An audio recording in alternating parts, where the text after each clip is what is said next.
team. They weren't ravaged by free agency, but it has been a tumultuous start of the season for them. But as you mentioned, Emmitt Smith is back. Start tonight, Jimmy Johnson told us, but it's funny, as we get closer to the game, Jimmy Johnson is kind of hedging his bets. Playing him more and more. Yesterday he said to us, hey, I'm really worried about getting him injured. I'd like not to play him at all because we have a bye next week, but he says I may insert him late in the second quarter and then in the second half. But regardless of the fact that whether he's here or not, the real reason the Cowboys are 0-2 is turnovers. They have had 8 turnovers this year, including 6 fumbles. They only had 9 all of last year, and with or without Emmitt Smith, you can't turn the ball over that much. Well, Pat, I tell you, in the first 2 weeks, the Cowboys special teams haven't been special. They have scored 0 points. At this time a year ago, they had registered 16. Well, you know, if you're a Super Bowl team, you've got to be able to win on special teams, and they did, particularly early last season for the Cowboys. Got off to a great start in their first 2 games when they began to block punts, and you're going to see here a couple of block punts early in the year for the Cowboys. Now, the special teams provided 16 points. This is the block against the Giants for a touchdown, and then later against the Redskins, a block punt by Isaac Holt led to a safety. And then a man that hasn't been talked much about is missing from this team, and that is Kelvin Martin. This is the guy that on free agency went up to Seattle, but returned 2 punts last year for touchdowns. Now, you see what's happened. 16 points a year ago, none this year, and the 2 fumbled punts. They do miss Kelvin Martin. Yeah, and both those inside the 30-yard line. Well, the Cardinals have suffered through back-to-back 4 and 12 seasons.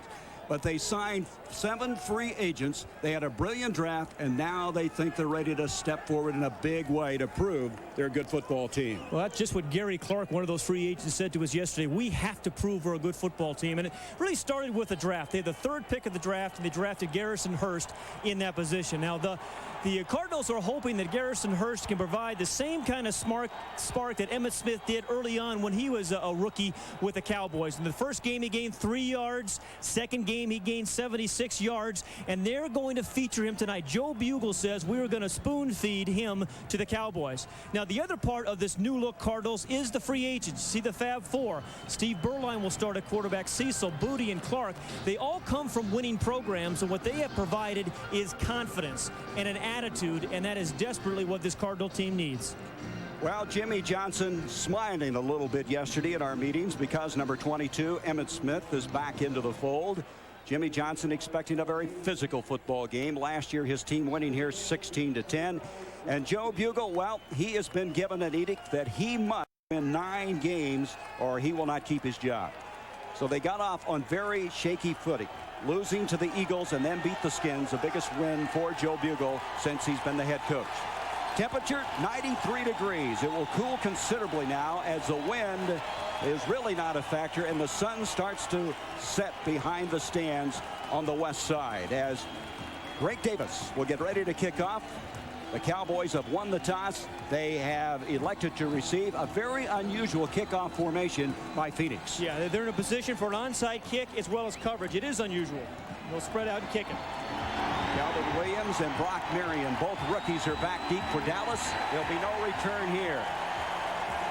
And so Troy Aikman, the Super Bowl MVP, will come out to run the team at quarterback. He's one of the game's elite. Last week against the Bills, he attempted a career-high 45 passes. He's had to carry more of a load because of Emmitt being out of there. Great poise, quick release, and so accurate with his throws. He'll start from the 20 as we begin here at Sun Devil Stadium.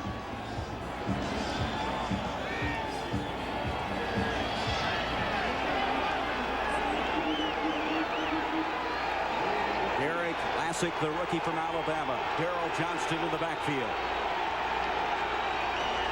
Play action by Aikman to throw on the first play of the game. Complete to Michael Irvin. He has a first down out to the 37. Make that Alvin Harper. Harper coming up with the catch, a 17-yard gain on the play. Let's look offensively now at the Dallas Cowboys. We mentioned Aikman. Lassick is a guy who's probably as happy as anyone that Emmitt Smith is back. We have a man shaken up, by the way, for the Cardinals, and Aeneas Williams. Tuine coming off of his best year. Newton and Stepnoski to the Pro Bowl last year for the Dallas Cowboys. But Aeneas Williams, who figures so big in this game because he's their best cover guy, is down. Well, not only that, Gary, that's a critical injury because Lorenzo Lynch, their other starting corner, is not starting tonight because of a pulled groin. So right now, both starting corners for the Cardinals are injured.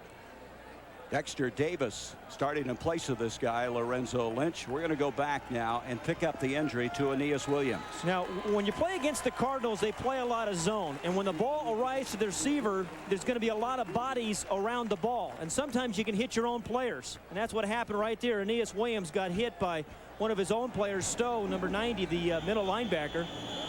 Williams off. Chris Oldham comes in to replace him.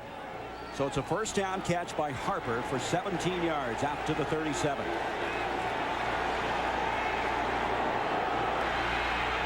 Johnston comes in motion. Lassick with the ball to the 40, trying to get outside. He'll be dropped at the 41. Oldham, who just checked in, comes up to make the stop. The Cardinals defensively go to a big nickel package, which basically is a 4-2-5. And they will alternate a lot of people. Watch number 98. Eric Swan is soon going to be in the Pro Bowl. Ken Harvey had 3 sacks a week ago. Now the secondary already having some problems. Williams out of there. And as Pat mentioned, Dexter Davis getting the starting call. 2nd and 5.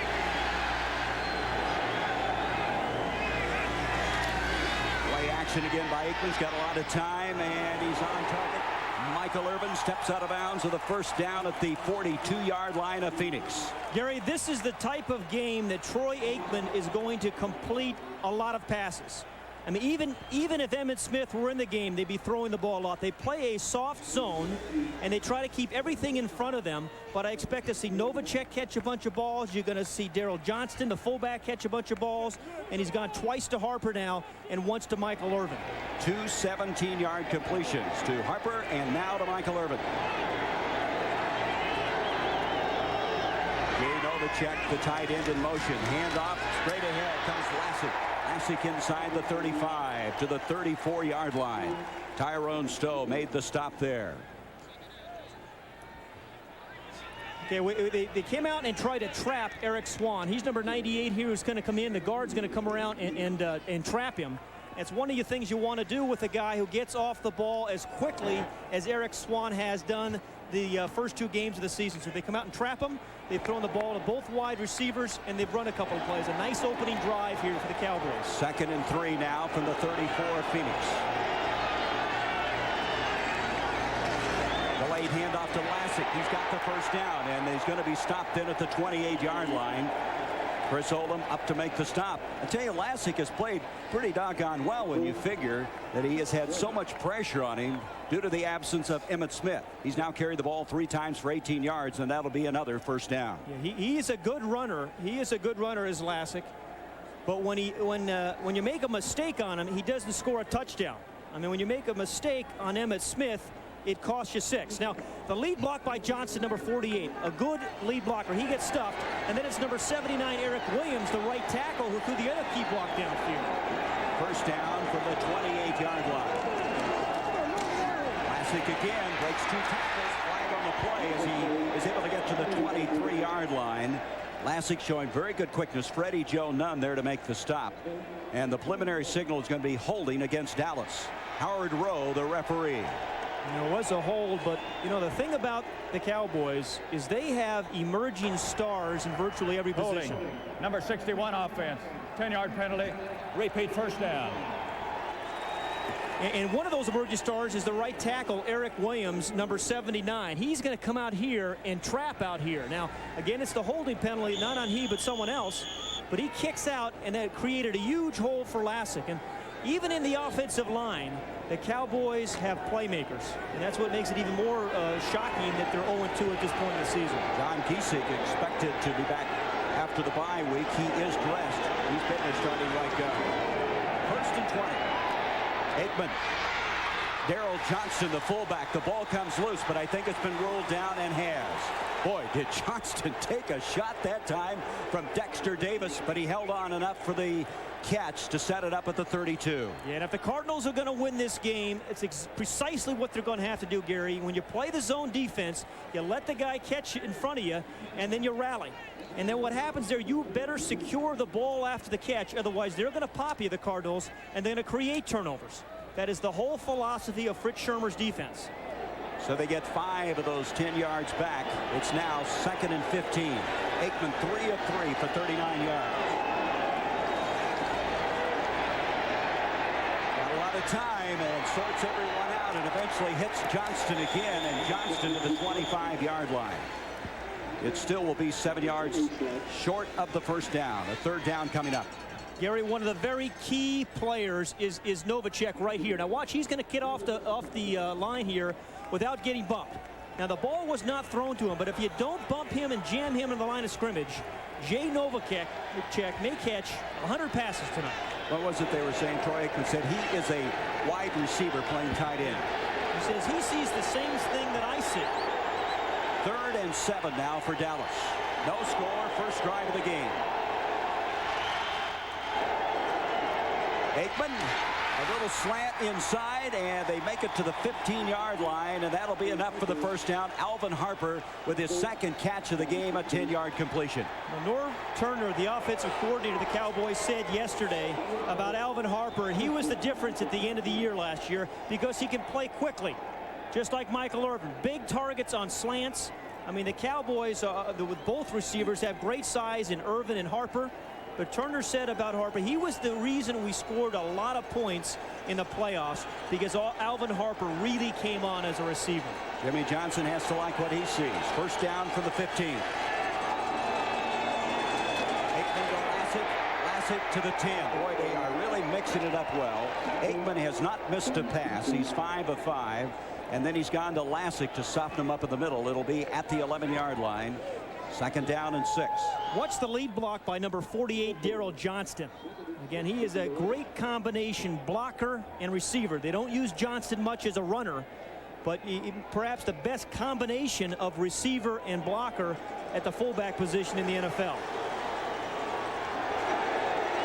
This is what's happened thus far. 10th play of the drive. Johnston, the fullback. Johnson didn't carry the ball all that much. They use him a lot as a receiver as well as an outstanding blocker, getting the effort there, and it'll go to a 3rd down. Well, once every lunar eclipse or so, they toss him one. Little bone there for Johnston, who missed almost the entire preseason. He broke the ring finger on his left hand, and he's playing without the brace, which had really hindered his play. And feels like he's back in now to midseason form. Now here's where the Cardinal defense has to respond at 3rd and 2. Force the field goal attempt by a new kicker, Eddie Murray, for the Cowboys. So the defense has to respond. 3rd and 3 now. 8:08 to go in the first quarter. Delayed handoff to Lassick. Lassick's got it. He's got the touchdown. Dallas takes the lead.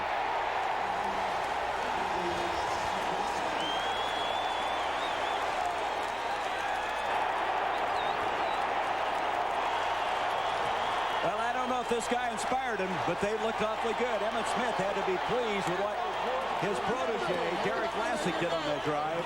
He just took it in to score. Maybe they can save him again, but that for the Green Bay game. But that was an incredibly impressive opening drive. I mean, that makes a statement. And that quiets a crowd when you're on the road. Eddie Murray, their new kicker, adds a point after. It's 7-0 Dallas. Yeah, we talked about Daryl Johnston as a receiver and as a lead blocker. Watch number 48, the left part of the screen again. The lead block on the middle linebacker, Walderstead. He cuts inside. And when you throw lead blocks like that, your tailback, whether he's a rookie or not, is going to get into the end zone. His first in the NFL. A lot better. Eddie Murray kicking off. They're concerned about his short kickoffs. You can see why. Johnny Bailey will take it. Bailey to the 20. Bailey had a 43-yard return earlier this year on a kickoff. And so Steve Berline, the former Dallas Cowboy, coming over by free agency, had a shaky start in game 1 against the Eagles. He said, I was just pressing, but he rebounded last week against the Skins. Outstanding leader. He just exudes confidence. He's really made this team believe they can be a winner. He's been a very contagious type atmosphere that he's created. Very accurate passer, too. His confidence is desperately needed by this Cardinal team. Now he's got to go prove there's a reason to be confident. Down 7-0. First time they have the football. Walter Reeves in motion. Play action. Berline rolling out. Butch Roll. That's his first catch of the year. He is the H-back, and Butch Roll takes it to the 27-yard line. Let's look now at this Phoenix offensive core. We mentioned Burline. Garrison Hurst, you're going to see a lot of him. They think he has greatness ahead of him. Clark, the former Redskin, who had a big game last week against his former teammates. Sharp, one of the best at that backside tackle. And Mark May, he's the old warrior. He'll be 34 in November. Second down and 4.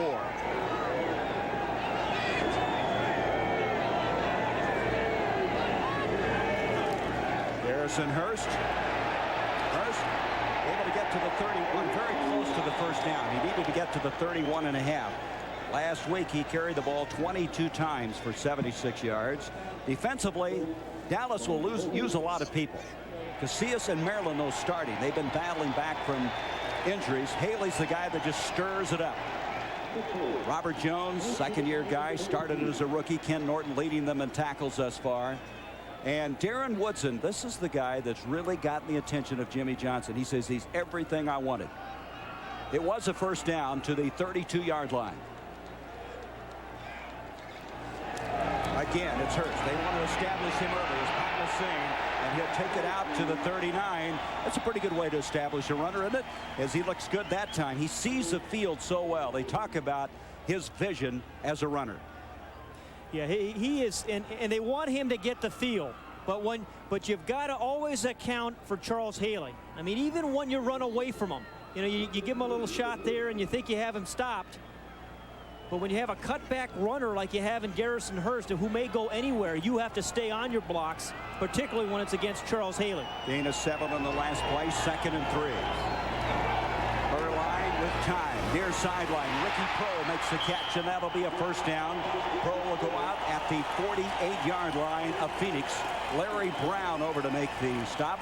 And Prohl has not caught that many balls, but they want to throw more to him today, and that's a good way to get him started. Ricky Prohl is a quality receiver, but when you give a guy this much cushion on a second and short yardage, three or four yards, it's just easy takings, easy pickings for a first down. Now, again, what do you set up with a pass like that? You come back and run the hook and go later, or a post. It's what you set up in the first quarter that sets up the fourth quarter. So the Cardinals now close to the midfield stripe on this drive, trying to answer Dallas's initial drive. Here's Hurst. Tony Tolbert had him. He got away from him. And Hurst gets to the 45 on a remarkable second effort. Darren Woodson eventually made the tackle after Hurst ran out of Tolbert's arms. Well, you know, Joe Bugle said about Garrison Hurst, he's liable to run anywhere, and that's one of his strengths. And you get him in the I formation, and he's not a little guy. I mean, he's 215 pounds. He can break some arm tackles, as he did right there of Tony Tolbert. And again, what they're hoping that he can do is run the ball, create an 8-man front. We have to bring the strong safety up to stop the run, and then throw the ball. But you got to run the ball with Garrison Hurst first. Second down and 4 from the 45. Burline, far side, Prohl again, and Prohl has a first down catch. Ricky Prohl will be grounded short of the 35 by Thomas Everett. And this Phoenix team is looking just as sharp as Dallas did when they had the football. Yeah, they're responding. And I'll tell you, one guy who's happy about Ricky Prohl catching some early passes, not only Joe Bugle, it's Gary Clark. Because when you start throwing the ball to Ricky Prohl, it means that Gary Clark sooner or later is going to get the single coverage they're looking for. Nobody has thrown an incomplete pass in this game. Aikman 5 of 5, Burline 3 for 3.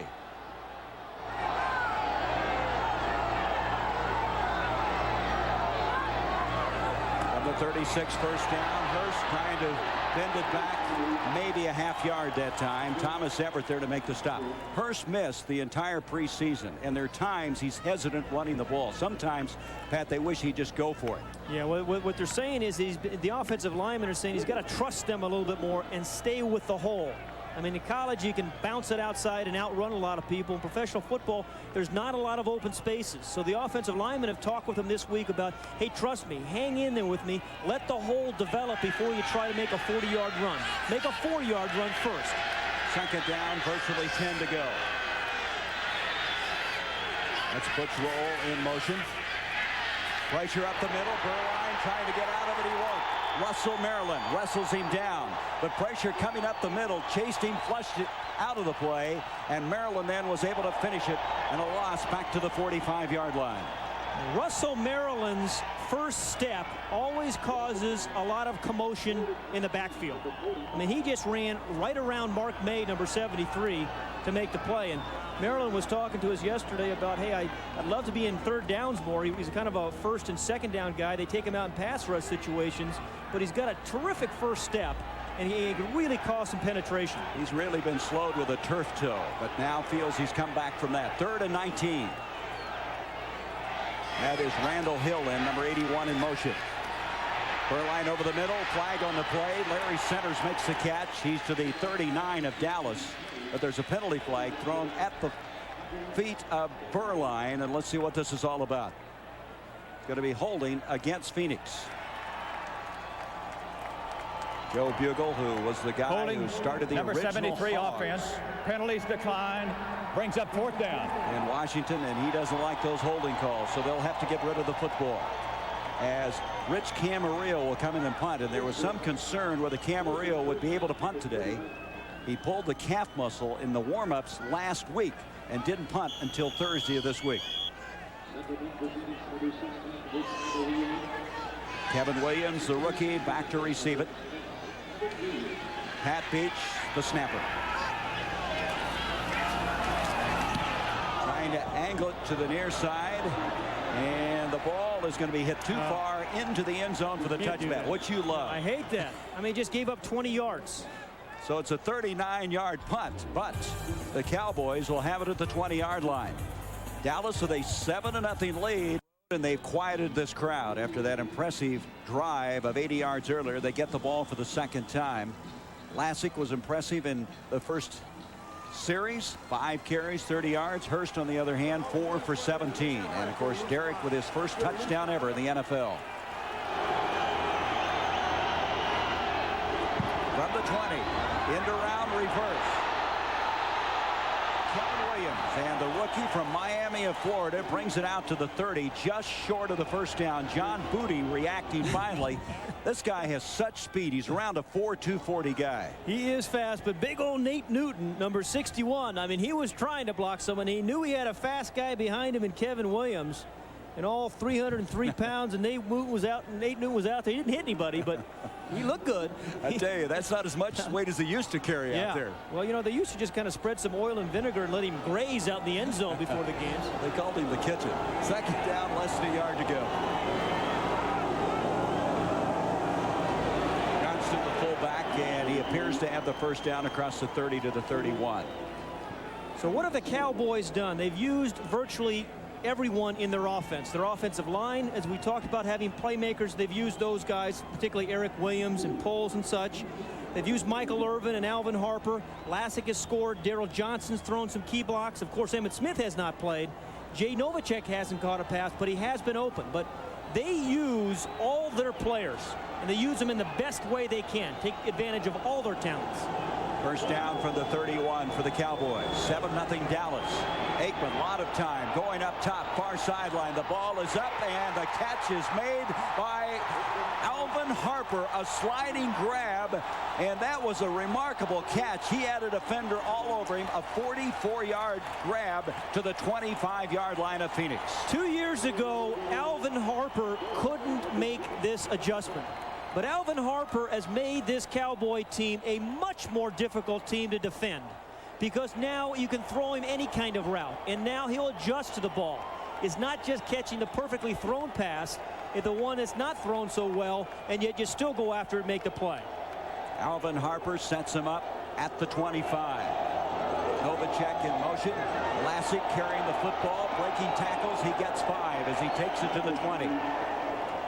And that has been a very fast first quarter, as Dallas, with 2 very good drives, they've gotten to the end zone once, and they're headed there again. And we have a Cardinals shaken up. It's Chuck Cecil. We'll check his status out when we return. We played the first 15 minutes. 7-0 Dallas. They have 150 yards of total offense in the first 15 minutes. As we start the second quarter, 2nd and 5 from the 20. Harper goes in motion.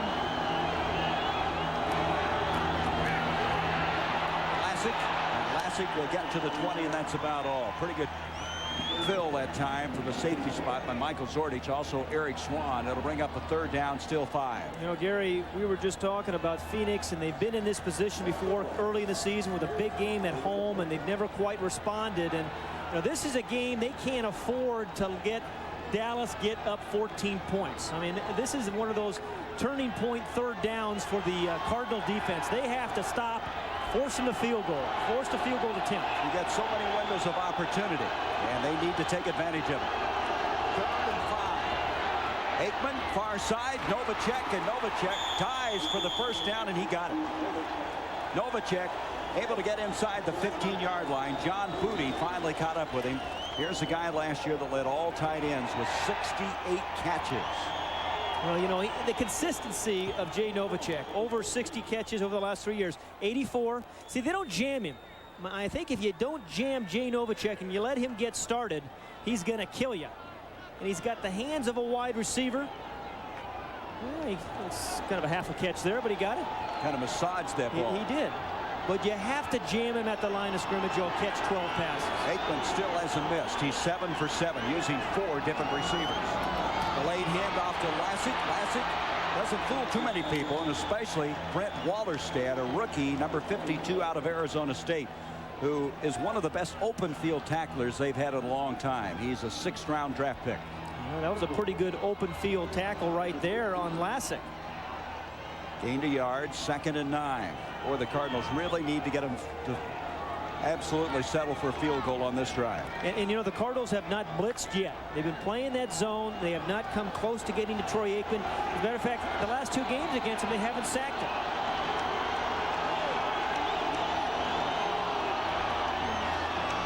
Aikman on a 2nd and 9.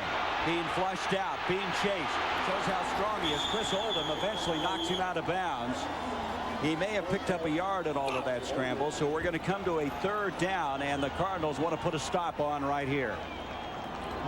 This is where the Cardinals defense gets tough when you try to throw the ball down here because of this zone. I mean, everybody's just backing up, keeping everything in front of them, watching the quarterback's eyes. Nothing there. Lassick comes open over the middle. But, you know, this zone defense gets very tough inside the 15-yard line for the Cardinals. I mean, it's tough to get the ball down into the end zone unless you really drill it. 3rd down, virtually 10. Derek Gainer now has come in at running back. Lassick in motion. Here is Gainer, and Gainer thunders forward. He is about a yard short of a 1st and goal. He needed to get to the 4. He stopped just short of the 5. It's 4th down coming up. This guy is big. He weighs 240 pounds, and he had a block, and he looked like he was headed into the end zone for a moment. 4th down, and that means that their new kicker, Eddie Murray, number 3, will come in. I say new. He's been around a long time. 14th year in the league. Number 2 among active scorers. Only Nick Lowry scored more. This will be a 23-yard attempt. And Eddie Murray is able to put 3 points on the board. 10-0 Dallas. 12 minutes left to go in this 1st half, and the Cardinals hoping to answer. Eddie Murray will kick it off, and Troy Aikman has just played splendidly well in this 1st half. Johnny Bailey back deep for the Cardinals. They're expecting a short kick. Bailey clear up at the 4. And that's what they're going to get. Bailey, however, from the 1 now, comes forward to the 15 and will be tackled at the 16. So the Cardinals, who had things going pretty well on their first possession, only to have a holding penalty, short circuit that drive, now need to get something going. They trail 10-0, 11:40. The Cardinals coming in here with high hopes of somehow establishing some credibility, and now down 10-0.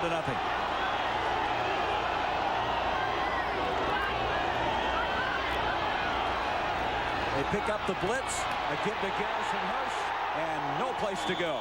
Darren Woodson, who played collegiately here in the same stadium for Arizona State, was there to make the stop. There was a hole there for a moment, but Darren Woodson, number 28, closed that hole very quickly. I mean, there was something good about to happen until the strong safety. But as you mentioned, Gary, Jimmy Johnson said, hey, this guy can do everything. I mean, he's 215 pounds. He can run. He can hit. And he stopped Garrison Hurst there from what should have been at least a 5 or 6 yard gain. James Washington, who started a year ago, is out with an injury. Woodson has stepped forward. Third, let's make it 2nd down and 11. Burline, and that's not close. Garrison Hurst, the intended receiver at the 10, trying to set up the flare, but coming up the middle, very good pressure from Tony Casillas. And so already it's 3rd down and 11 yards to go. First miss for Burline. He had hit his first 4 passes. First miss of the game. And so now the 3rd and 11. One of the key matchups, Luis Sharp, number 67, against Charles Haley. Again, when you have Charles Haley, you know you have a couple of different rushes. He can run upfield on you quick, or he can bull rush you or come inside. And the mix of rushes is what makes Haley very difficult to block. Ricky Prohl goes in motion. Burline over the middle. Catch is made beautifully by Johnny Bailey, and he fights his way to a 1st down. That is a big catch for this Cardinal team. On a 3rd and 11, they get 13 yards to Johnny Bailey coming out of the backfield. Couple things happened there. It started with protection. Burline had some good protection, and then he hung in there. Didn't get impatient. He felt he had good protection and was just waiting for Bailey. And then he threw a pretty good pass because Bill Bates had Bailey well covered. And I might add, a good catch, too. So Johnny Bailey, who has been a guy who just makes plays, according to Joe Bugle, just made one there, and they needed it. 1st down at the 29.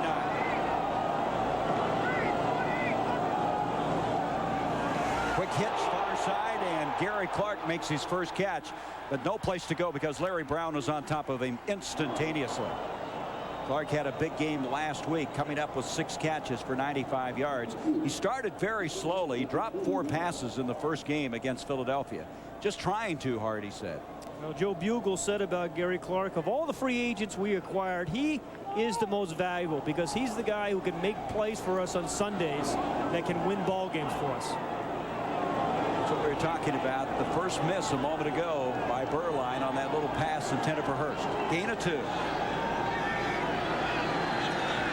Derek Ware is in motion for the Cardinals.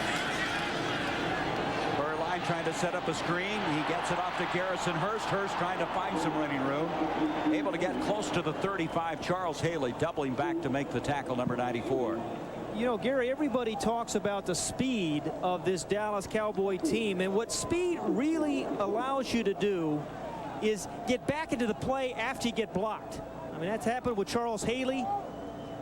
He got blocked there, but he runs back. But all these players. Now, the other thing here about Steve Burline, he has to throw the ball underneath a lot of guys running him, rushing. A good little slip play there by Garrison Hurst for the reception. 3rd down, a long 4.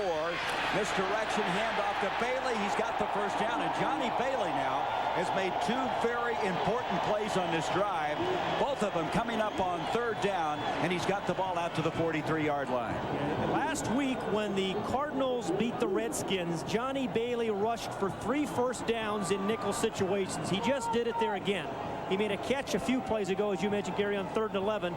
And then on 3rd and 4 against a nickel defense, a little inside draw or trap, and he keeps the chains a moving. Cardinals down 10-0, now have a 1st down at the 42. Burline, far side, catch is made by Clark. Clark trying to fight for additional yardage, and a flag then thrown very late, and Luis Sharp is upset about something. Clark made the catch across the 50-yard line, a couple of yards short of the 1st down, but it may come back. I want to tell you, Larry Brown, the corner for the Cowboys, has made 2 very good tackles on Gary Clark. One of the short pass, and then that one there. Because if he didn't tackle him, Gary Clark is off for a big game. Holding number 67 on the offense. Grab of the face mask, 10-yard penalty, repeat 1st down. That's the reason Luis Sharp was upset. There's Brown, number 24, against Gary Clark. I mean, he played him short well a moment ago. Then he comes back and makes the play here. Now he's out there, you know, he's the professor on Gilligan's Island. He's out there all by himself and still made the tackle there on Gary Clark. Well, he was a 12th round draft pick, 321st pick of the draft when he came in out of TCU. Your favorite show, by the way, yeah. Gilligan's Island. You still watching that? Well, I'm old enough to remember that. 1st down 20. Blitz may be coming. Here it comes. Kevin Kenneth Gant on the blitz. Handoff instead to Garrison Hurst. And Hurst getting some of the yardage back across the 35 to the 38-yard line. One thing Garrison Hurst is doing in this game, Gary, that he didn't do in the first two games, he is staying with the hole. I mean, he is staying behind Luis Sharp and Mark May and all the guys who's supposed to. 73 is May on the right side. 85 is Ware, the tight end. And he just kind of picks his way. And with a guy like that, everybody has to block, including the wide receivers, because with his speed, you don't know where he's going to end up. And if the wide receiver makes a block, perhaps you have a 40-yard gain. Second down now, 15 yards to go. Burline on target to Randall Hill, the fastest wide receiver for the Cardinals.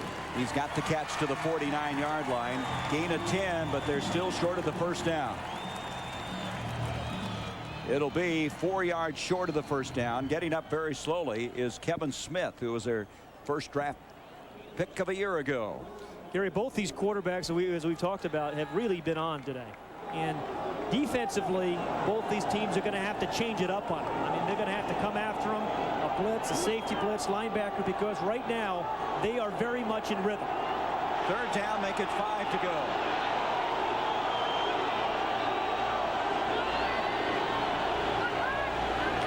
Randall Hill goes in motion. Burline trying to screen over the middle, and Johnny Bailey this time will not get it done on third down. And because Darren Woodson, the strong safety, stayed home and fought off a blocker, made the stop. Fourth down for Phoenix. You can see why Jimmy Johnson likes Darren Woodson, number 28, so much. He has him man for man. Now, he has to fight through a bunch of traffic there. I mean, there's a bunch of big bodies, but he has them all to himself. You see Leon Lett, who was blocked for a moment, but he didn't stay blocked. I mean, that's about speed. If you get blocked, if you have speed, you still can recover. So again, they have a drive stalled because of a penalty. Camarillo to punt the football. Not an exceptionally good punt. Coming up is Kevin Williams, and he makes the fair catch, and they'll set it up at the 22-yard line. 36-yard punt by Camarillo, not up to his Pro Bowl standards. We'll be back. He'll sit down for a while the Dallas offense takes over at the 22-yard line. Dallas is averaging 8.2 yards per play thus far. And Derek Gainer is in the backfield for the Cowboys. Aikman over the top. It's Harper again. And Harper wearing the Cardinals out. He makes another catch. That's a 17-yarder. That's where he started the ball game, a 17-yarder. Out to the 39. Sooner or later, they're going to get the ball to Michael Irvin, too. Time for tonight's GMC Truck Leaderboard. We're going to take a look at the rookie NFC rushers. Now, this is after 2 weeks. Neal, of course, is out because of a broken ankle. Derek Brown today had 121 yards. And Derek Glasser coming in third among the rookies on our GMC Truck Leaderboard as we come back on a first down carry across the 40 to the 41-yard line. Well, remember, 5 minutes remaining here in the second quarter. Jimmy Johnson said that if he was going to play Emmitt Smith, he might play him a little bit at the end of the second quarter, and if not, maybe some in the second half. But the way this game is going thus far with a 10-point lead, maybe he's thinking, hey, if I can get through this game with a week, I have a bye next week, and I have 2 weeks to get him ready for Green Bay Packers. You got to think that way, I would think. Second down and 9 after that last carry by Gainer. Novacek comes in motion. Aikman takes a shot, gets rid of the ball, and the completion is from Irvin, and Michael Irvin is out of bounds at the 38-yard line of Phoenix. A 22-yard gain on the play. Michael Irvin is a strong guy at the line of scrimmage. I mean, he'll use his hands, he'll use his feet to get open. And this Dallas offense is in sync tonight. And Norv Turner, the offensive coordinator, is calling a great game because he has used everybody. He's used Alvin Harper, and what does that do when you throw the ball to Harper? It sets up Michael Irvin. He's used Novacek, and he's used Johnston, and he's used Lassen. And he has not missed. He is 9 of 9. Going for 10 in a row and almost got it. That's pretty good defensive time by Lorenzo Lynch on Michael Irvin. Lynch did not start because of the groin, and he came over and played that one very well. Coming up at halftime, the Fruit of the Loom halftime report with Bob Neal and Kevin Kiley. Boy, the weather now really starting to cool. Beautiful day here in the Valley of the Sun. Scores and highlights from week 3. Have an analysis of the first half. Anthony Munoz, another one of those Trojans from USC. Yeah. You know, it's nice to be outdoors for a change. First 2 weeks we were That's right. dome stadiums. Second down 10. Delayed handoff to Gaynor. Gaynor, no place to go. Gaynor used to play for the Browns and the Raiders. Came over last year. A big back who can catch the ball. Lorenzo Lynch and Michael Irvin have something going over here. It's a one-on-one dance. You know, a lot of things that go on away from the action, away from the ball, really tell a story. I mean, something's going to be happening there again because Michael Irvin desperately now wants to beat Lorenzo Lynch. Like the two-step there, didn't it? Third down, they lost some yardage. Third down and a long 10, 10.5. Coming up the middle, Aikman gets rid of it, and a very good play that time defensively on the far side by Steve Lofton. Lofton racing over, batted the ball down. He's their fastest corner, and he saved a long completion, and it'll bring up fourth down. Yeah, it was perfectly timed tip by Lofton, number 28. Again in the zone, reads the quarterback in the pattern, and then tips it away. I mean, you watch the quarterback, you watch the receiver out of the other eye. As soon as you see the quarterback plant, you know the ball's in the air, and you drive, and at the last minute, you knock it away from the receiver. That's a heck of a play by Lofton. That receiver being Harper is now coming in as John Jett, who took over the punting chores after Mike Saxon punted for 8 years. He hits this one very high. Johnny Bailey's going to let it hit. It'll go sideways and then inside the 5, and that ends up being a superb punt. You know, he had 5 of 8 punts inside the 20 prior to that one. He's had no touchbacks. Yeah, I like that. And he's got a good face mask. Look at that. He looks like a player. As we go in now to the waning minutes of this first half, 2:59 to be exact. Poor starting field position they've had in this game.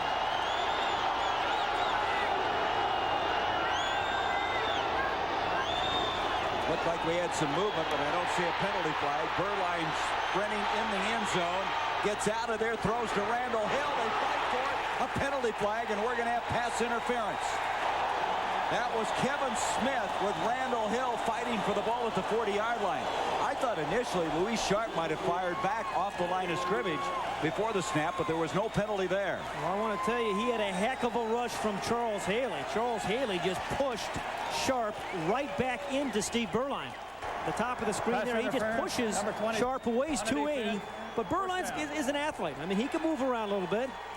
You know, and he gives an athletic receiver, Randall Hill, a chance. Gives him an opportunity. When Hill's going to make a good adjustment, yeah, he's just getting held. It's a good call. Well, they put it up and made something happen. That ends up being a 37-yard penalty. Moves the ball out to the 41.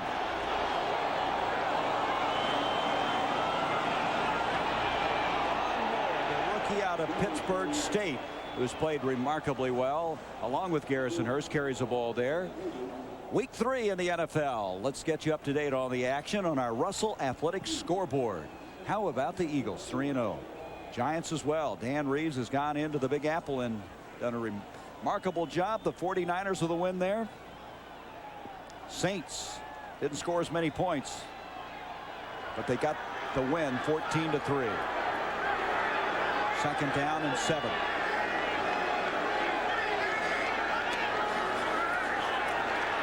Burline far side. Clark had it for a moment, and Larry Brown jars it loose. The ball being fought for. Now, has that been ruled incomplete? It has. No fumble. Gary Clark did not have possession on the far side, and Brown with a very good defensive effort again. He and Clark have really been going after each other. Larry Brown has been on Gary Clark like a cat on Velcro this entire first half.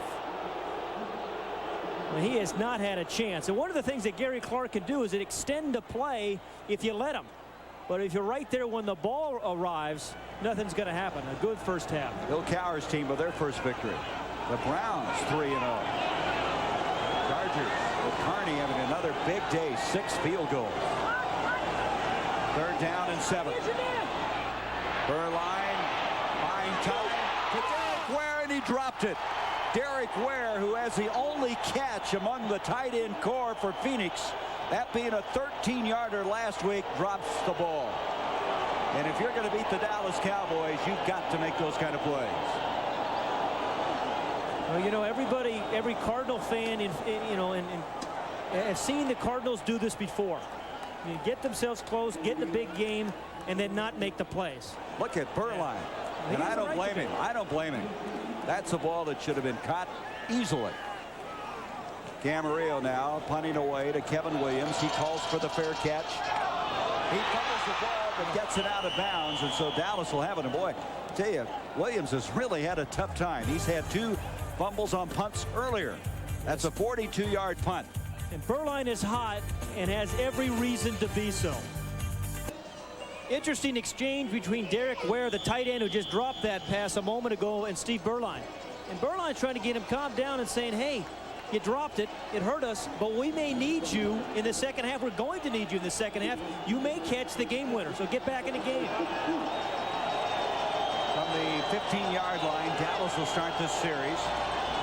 Aikman giving off to Lassick, and Lassick will get a yard, and that's all. One of the keys to this first half, although the Phoenix defense has played credibly, is they have not been able to put any pressure really on Troy Aikman. He's gotten hit a couple of times after he's thrown the ball, but they really haven't forced him to really make something happen. I mean, had too much time. He's been able to spread the ball around between Harper and Irvin and Novacek and Johnston. All 3 sacks the Cardinals have this year came last week, and they were all by Ken Harvey.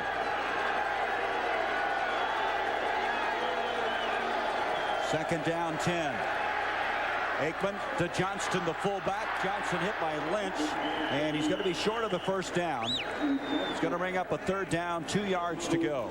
One of the other keys to this game is that the Cowboys in the first 2 games turned the ball over 8 times. Tonight, they don't have any turnovers. And Jimmy Johnson said to us yesterday, if we don't turn the ball over, we'll win every game. Any game we don't turn the ball over, we win. It's been kind of a methodical game that Dallas has played. They've just kept moving the football, distributing the ball so well. 3rd and 2 now, 38 seconds left in the half.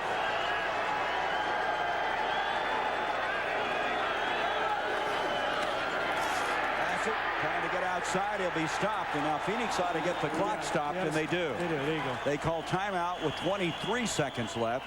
And so Jet will have to come in and punt the football. Tyrone Stowe, number 90, again on the tackle. The middle linebacker, Joe Bugle, trying to get his troops fired up as the Cardinals with a golden opportunity here to step up and show they're a good football team. And thus far, nothing's happened. There with only 15 seconds left in this first half, 2 timeouts remaining. Well, you know, the Cowboys are 0-2, but Troy Aikman certainly tonight looks like he kind of picked up from where the Super Bowl. He played the Super Bowl.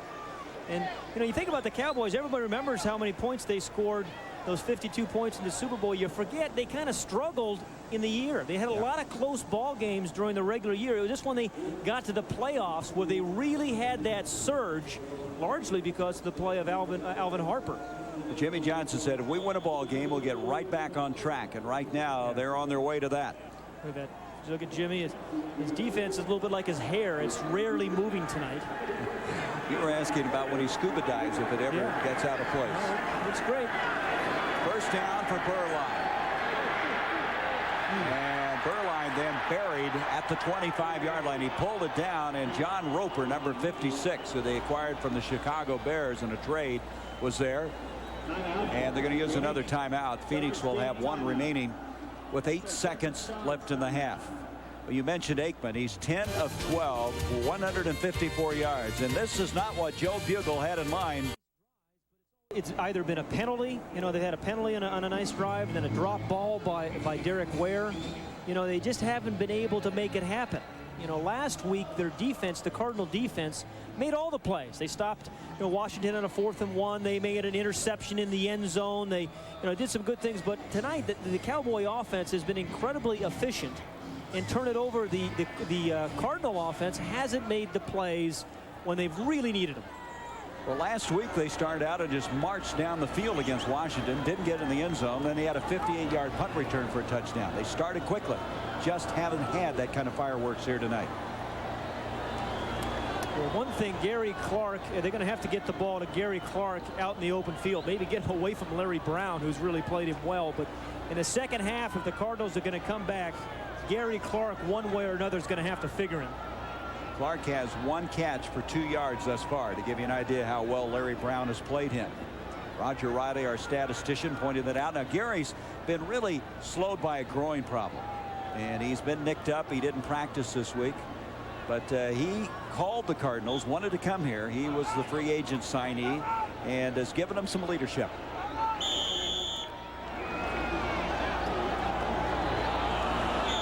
Well, after all that, they down the ball, and we come to the end of this first half. Hate to see him do that when you're down by 10 points in a home crowd. Throw it up there. Give the guys a chance. Jimmy Johnson's team with a 10-0 lead over Joe Bugle. And the Cowboys have been very impressive. Halftime show coming up. Hi, friends. Denny Beck of Beck Toyota. Beck Toyota is in. Something going once, and then they had the drop pass by Derek Ware, which could have been very big as you look back into this game. Eddie Murray kicking off to Johnny Bailey. Bailey will bring it out to the 15, 20, and to the 22-yard line. So Bailey hasn't been able to make the big play that he did a week ago thus far. And Steve Berline will come in the first half. Berline 9 of 12, 54 yards. You see the numbers. Cowboys, very impressive first half, 212 yards. The thing that you forget, in the Dallas's first 2 losses, they still came out of those games as the #1 passing team in the NFC, ahead of last year's pace. But right now, Phoenix with their own offensive problems. From the 22, Hurst in the backfield. Walter Reeves goes in motion. Berline starts out with a pass completion to Larry Centers, and Centers brings it out to the 30, be 3 yards short of the first down. So get a little continuity going right now. This guy is so tough. Larry Centers is an outstanding special teams player. Last year caught 50 passes. Cardinals just need to get something to spark him, be a catalyst for him in this game. Garrison Hurst needs to turn in, a 2-yard run into 15 yards. That's what they need, I think, to kind of get him going here. 2nd and 2. Walter Reeves goes in motion again. Pitch back to Garrison Hurst, trying to find some place to go, and I don't think he got the first down. He needed to get to about the 27.5-yard line. Okay. And couldn't get there. It'll bring up a 3rd down for Phoenix. Tony Tolbert, number 92 for the Cowboys. I mean, he fights off the block of Cunningham, number 64. He sees, the runner the whole time. I mean, not only is he fighting over Rick Cunningham, who's 320 pounds, he's seen with the little running back he has. Finally throws Cunningham away and then makes the play.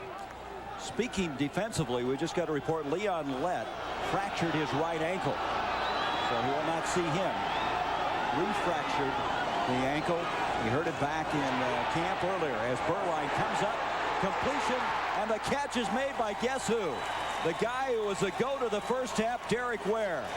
Now, wait a minute. There is a flag on the play back at the 50-yard line. That was a much tougher catch than the one he dropped in the first half. That's a 27-yard gain. But will it hold up?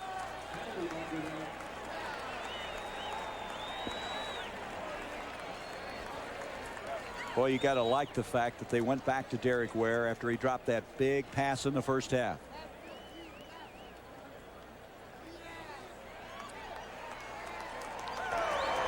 We've got 12 men on the defense.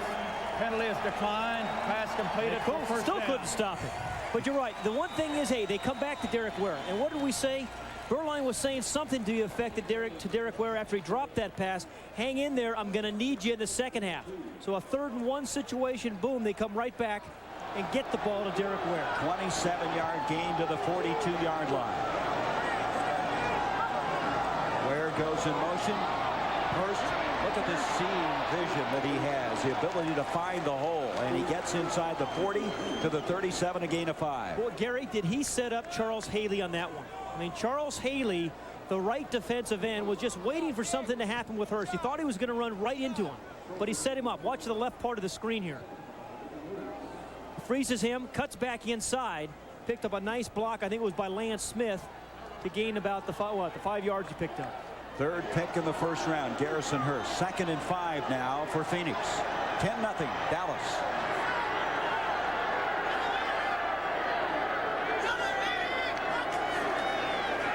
Berline line with time. Ricky Prohl on the receiving end at the 30, and Prohl's got the first down to the 28 of Dallas. And Prohl, who made 2 strong catches in the first half, comes back again. Darren Woodson made the stop for the Cowboys. 3 catches now for 28 yards for Ricky Prohl. You know what I like about Ricky Prohl on that play? I mean, he didn't waste any time. I mean, as soon as he caught that ball, he waited to catch the ball, but as soon as he caught it, he was gone and cutting right upfield. Ron Moore in the backfield now. Garrison Hurst checks out.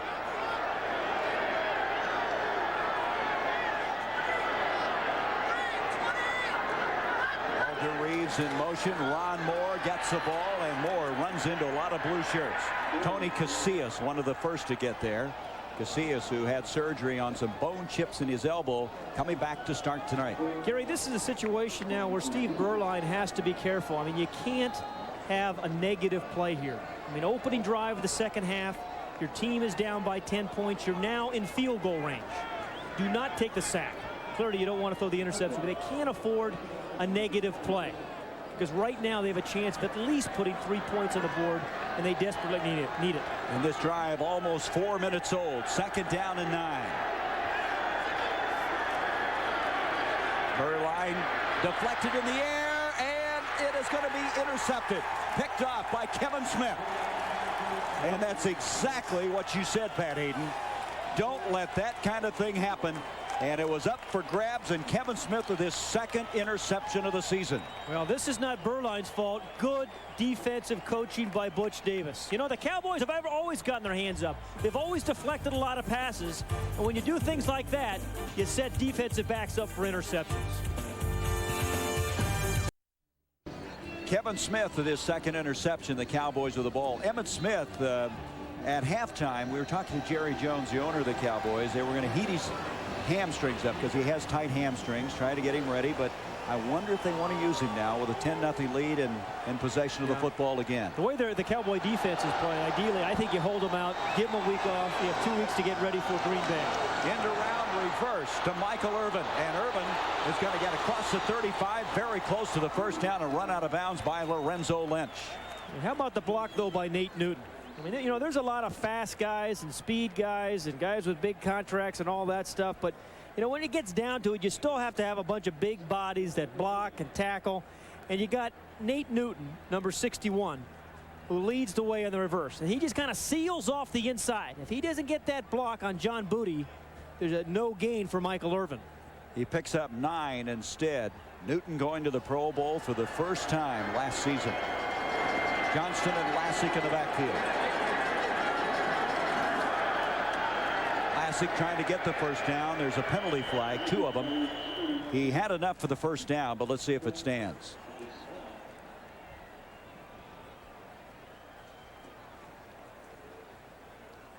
And Troy Aikman indicating it's offside, as Howard Rowe confirms, against Phoenix. So they'll have the first down by penalty.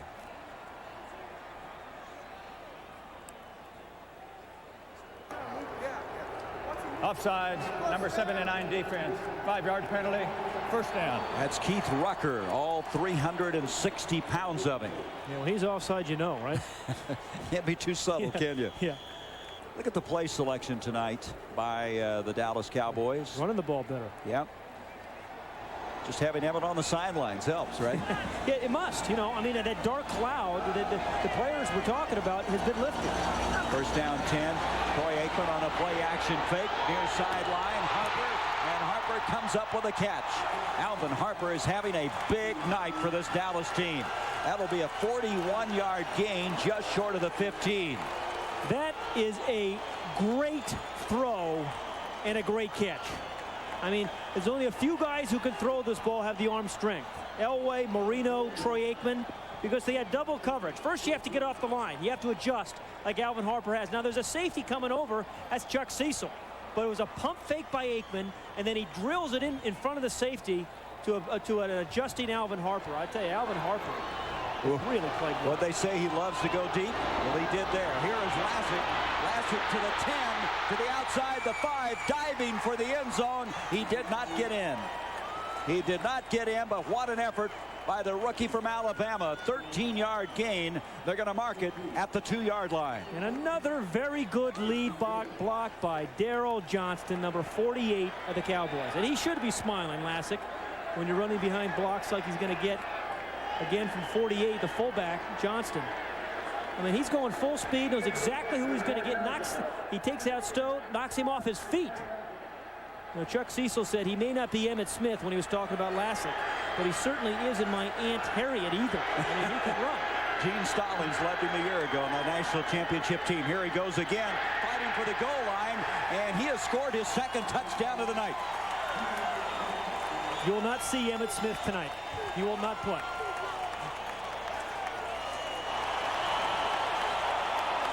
Two-yard touchdown run, and Lassick, who scored from 8 yards out back in the first quarter.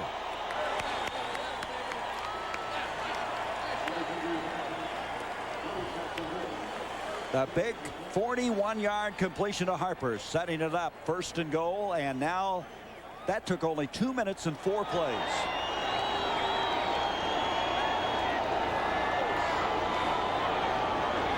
Eddie Murray, point after attempt, and Dallas has a 17-0 lead. The Cowboys, the defending world champions, and they're celebrating like they did in Pasadena in the Super Bowl. This whole side, and the run's going to cut back here because of the surge and the push. Tuane's number 71, Stepnoski's 53. Gogan gets his man, and then Lassick runs through the hands of the arm tackle of Bankston.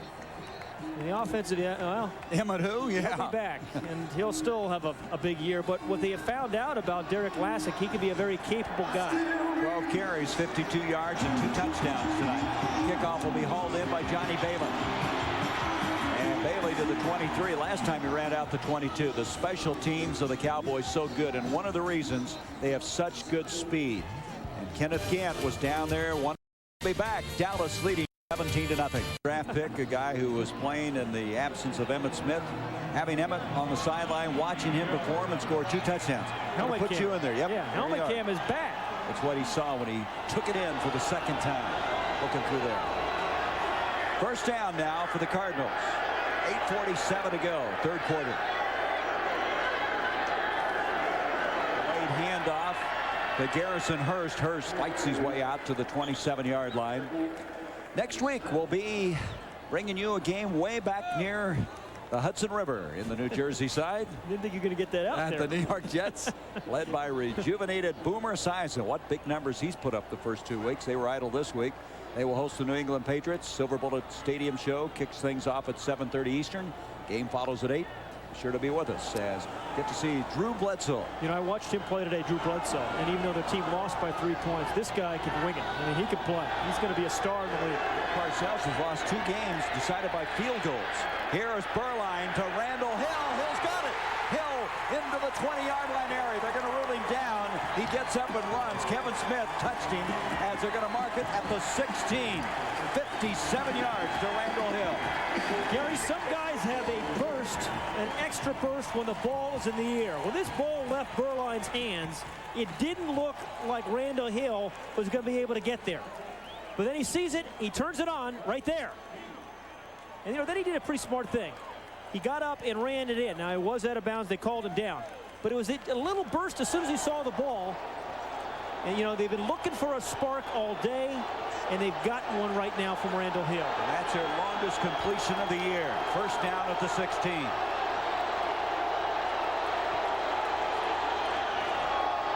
Quick slant, complete to Gary Clark.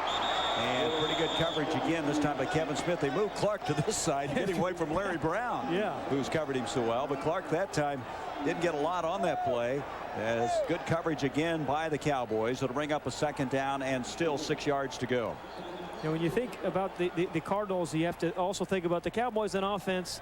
They can, you know, really spread it around with Novacek and Johnston and the 2 wide receivers. Right now, the Cardinals are looking for that 3rd receiver. They got Clark and they got Ricky Prohl, but they need a tight end or a back really to take some pressure off Gary Clark. They need to get on the scoreboard. Trailing 17-0. Burline, they get a lot of time. Deep in the corner, Ricky Prohl, diving catch, touchdown, Phoenix. Maybe we will see Emmitt Smith. Maybe he will come back. That's a heck of a drive. You know, they said about Steve Berline, he's got a lot of confidence. A lot of things have gone badly for the Cardinals in the first half of this game, but he hung in there, and he hung in there. Threw a deep ball to Randall Hill, and he comes back to Ricky Prohl. So the Cardinals getting up off the floor here to score quickly. The big strike, a 57-yarder, and then the 12-yard touchdown pass. Greg Davis to attempt the point after, out of the hold of Berline. 17-7. The Cardinals now have gotten on the scoreboard. Gary, this is a perfectly executed pass. Here's Hill. He runs a hook route. The corner comes here. So Prohl then has plenty of room to run the corner route. See, when Larry Brown comes up to cover Hill, it creates an open area there for Prohl to get back to the end zone. And Prohl knew where he was, didn't he? Herman coaches and players.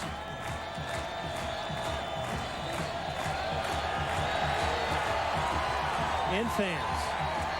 Greg Davis kicking off. It's going to be Kevin Williams, the rookie out of Miami, up across the 10 to the 15. A flag is thrown as he breaks the tackle, and to the 23, and here comes yet another flag. Quick strike that time to the Cardinals. 4 plays and 77 yards. Earlier, you might remember, Dallas went 4 plays and 70 yards. So 2 quick strike offenses here in the third quarter. There was a clip on the run back, I promise, or a block in the back by Bobby Abrams. That's exactly what Howard Rowe is backing up. This crowd starting to get into it again now. They've been very quiet since the opening drive of the game. Emmitt Smith is coming in. Number 50, receiving team, half the distance to the goal. First down. It's funny. As soon as they score, how the reflection of the game changed. So now they start with their worst field position of the night from the 6. And Emmitt Smith, back-to-back. The NFL rushing champion comes in, gained over 1,700 yards last year. 2 years ago, a career-high 182 yards against the Cardinals.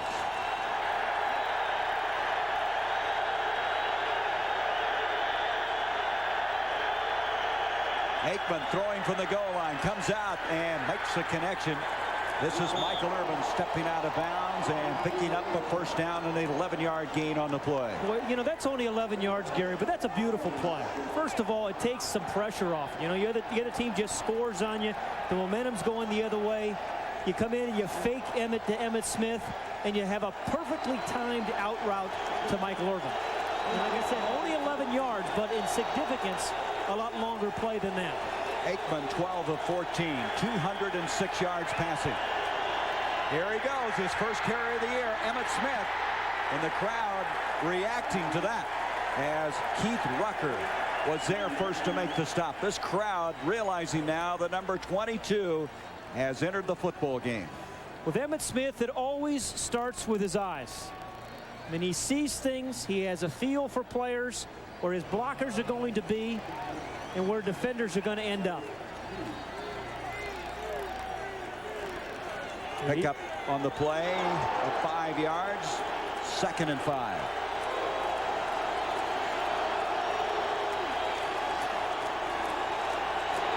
Aikman back again. Completes it to Johnston. Johnston, bulldog down at the 30. Another first down. Lorenzo Lynch was the first there. A lot of white shirts had to wrestle down this former Syracuse standout. What the Cowboys have on the field right now are as many playmakers as anybody in football, including the 49ers. We have a man down for the Cardinals. We'll check the injury. We're going to take a break. Oh, geez. 4:57 left to go in this third quarter. First down when we come back. Play of the day. It comes from the Niners-Falcons game at Candlestick Park, San Francisco. After a long scramble, Steve Young, who had 18 out of 22 on the day, completes one to himself. Almost gets in the end zone. Steve Young makes the Isuzu practically amazing. Play of the day. Now back to Gary and Pat. That looks like a Pat Hayden play to me. Sunset now here in the great Southwest, the Valley of the Sun, Tempe, Arizona. First down now for the Cowboys after that catch by Johnston. 4:42 left in the third.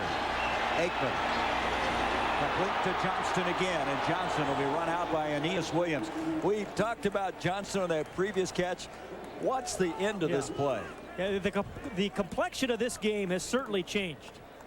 I mean, he's going to get a handful of Cardinals. As Lynch and Mike Jones and really, you know, the Cardinals needed an attitude adjustment. You know, their offense started with a touchdown, and their defense has begun to make some plays. And now it's up to Troy Aikman to keep it going here for the Cowboys. Gain of 8 on that last play. Reuben Davis up and off the field a while ago. Pitch comes to number 22, and Emmitt Smith is still going. Inside the 50. Well, you would never know. This is his first time to touch a football since the Super Bowl. That's a 12-yard run. You know, he is an amazing player in that he is a nifty, shifty kind of runner that can break tackles. I mean, a lot of guys will try to outrun you. Some guys are bulls, but he can do both. And he doesn't stop. And you're right, he hasn't worn a football uniform since January. First down, they're going to mark it on top of the 50.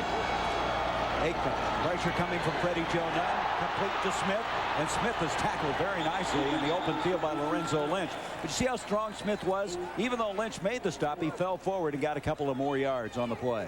Well, in one game last year, Emmitt Smith caught 11 passes against the Cardinals, caught 59 on the year. And then we began to talk about all the weapons they have on the field now. Playmakers, Emmitt Smith, Jay Novacek, Michael Irvin, Alvin Harper, Troy Aikman. And again, they and the 49ers have more guys on offense that can break games open than anybody else in the league. Second down and 7. Of 36 passes in this game, only 6 incompletions for Troy Aikman. Hand off. Emmitt Smith, and Smith will go out of bounds at the 42-yard line. Lorenzo Lynch over there to knock him out, and Emmitt Smith getting a tune-up. They'll have a bye next week, and then they'll play Green Bay. But you know, he was anxious to get in and acquit himself well. You know, his feet take him where his eyes see and feel. I mean, he's got good enough feet to get him there to get to the hole, and then you just can't arm tackle the guy. He's not going to go down easily. And, you know, really, the yards after contact, I think, make him a very unique player. Let me correct something. That was the quarterbacks combined on the 36 passes and only 6 incompletions. Derek Gainer now is coming to the backfield. Aikman, quick slant, completion to Harper. That's his 6th catch of the night. Let's check that again. Getting up underneath the pile. On the far side, it's Michael Irvin. And Irvin with a first down grab. They needed 2, and he got 4. Well, you know, it's interesting. When the Cowboys went up 17-0, I think Jimmy Johnson was saying, hey, we'll keep Emmitt Smith out. But when the Cardinals put the 7 on, they said, hey, let's get him in. He could lift the team, which he clearly did on a couple of runs, and give him a couple of hits, a couple of pops, get him ready for a bye week, and then on for Green Bay. They say the cloud has been lifted. First down now from the 36.5. Derek Lassick now is in the backfield. Here comes Lassick. And Lassick will be gang tackled inside the 35. Eric Swan there first. The 1:33 left here in the third quarter. The Cowboys up 17-7. This is an opportunity for the Cowboy defense really to assert themselves and make something happen. But if you do so, you're going to have to take care of Nate Newton, number 61. I mean, there's some big bodies. Newton's 303, Rucker's 360. Well, they average 319 pounds in that big nickel up front. They call them the young guns. Second down and 7 yards to go. Drive, remember, started at the 6-yard line, and it's almost intercepted by Lorenzo Lynch. Got to make those plays if you can beat the Cowboys and step up, Gary. We said, hey, the Cardinals, this is a great opportunity for them to really get over the hump. You know, finally win a big game at home early in the season. And Lynch, good play by Lynch, good coverage, but he has a chance to catch it and perhaps score. And Novacek on Booty, fakes him out, getting held, and tripped. Can't do much more than that, can you? That's a mugging in the true sense of the word. Trifecta there. Third down and 7. Aikman double pumping, under pressure, and the ball is up, incomplete. Harper almost made a touchdown catch. Lynch was there. They were fighting for it in the very extreme corner of the end zone. A great play by Lorenzo Lynch that time, because I thought Harper caught it for a moment. And right at the last second, while it was in Harper's hands, Lorenzo Lynch knocks it away. I mean, Lynch almost has an interception the play before, and they come back, give another chance. They're working on him.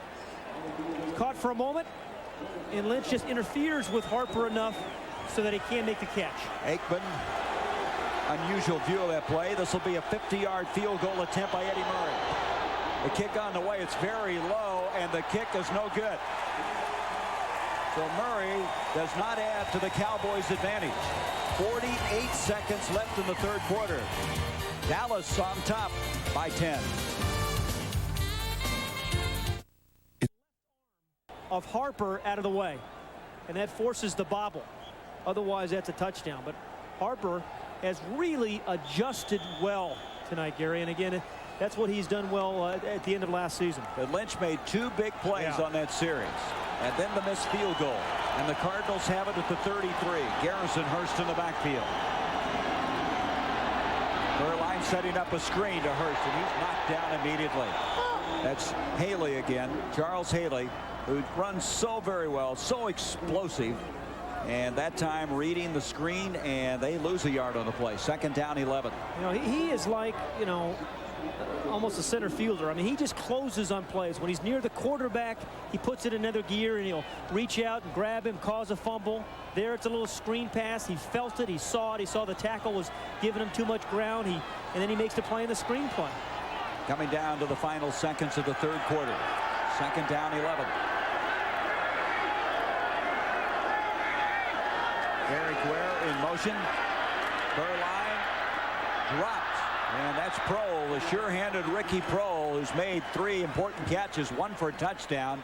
And that'll bring up now a third down and 11 with those seconds, 3 remaining in the third quarter. You know, even though the Cardinals have narrowed the gap, we've seen 2 drop balls, one by Lynch on the interception that may have been a touchdown, and then that one by Ricky Prohl, which would have put him in third and probably 2 or 3 rather than 11. So a third and 11 coming up now for the Cardinals from the 32-yard line.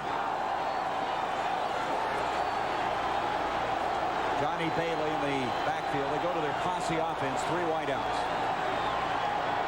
Over the middle, Gary Clark. Clark on a third and 11 gets a first down. He's still fighting for yardage. They're going to mark the ball at the 47 of Dallas. 21-yard gain, and that is the end of the third quarter. And the Cardinals are very much alive in this football game. They're down by 10, but you see the emotion starting to shift.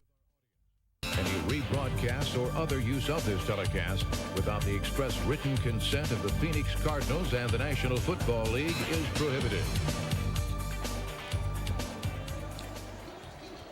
Gary Bender, Pat Hayden. We start the fourth quarter. The Cardinals, who trailed in this ball game 17-0, have cut it to 10. They now have the ball at the Dallas 47-yard line after that 21-yard completion to Gary Clark. They go to the 3 wideouts again of Clark, Prohl, and Hill. Bailey in the backfield.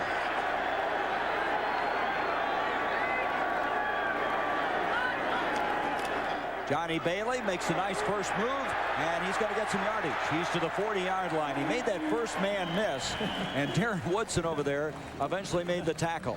Yeah, that was Kenneth Gant was the first guy, and boy did he make a miss, because Kenneth Gant was like, I don't know, shot out of a cannon. He came woof off the corner. And Bailey, here's Gant, and he's going to come right there, but Bailey puts a little move on him and hops outside. Make the first guy miss, or inside, make the first guy miss, and you got a chance. Picked up 7, second and 3, misdirection. Bailey with a first down run. So they've gone now to what they call their 3 wideout package with Bailey in the backfield. And it's been their most successful formation, especially in the second half. First down, Phoenix. And it was last week against the Redskins. Bailey had some big plays last week in the nickel package. You know, turned a punt for a touchdown too, but nickel runs one of the real areas of improvement for the Cardinals this year. Now again, they're in field goal range. We said it before, Gary, no negative plays by the Cardinals. 13:50 left in the game.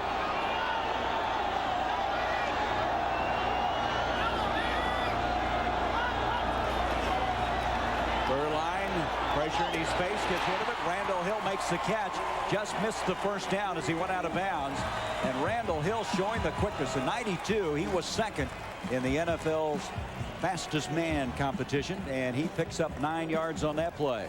That was a heck of a throw and nice timing there by Steve Berline. And Randall Hill, as soon as he got his head around, his head came around, the ball was there, and he made a very nice catch. They need a yard. 2nd and a yard to go.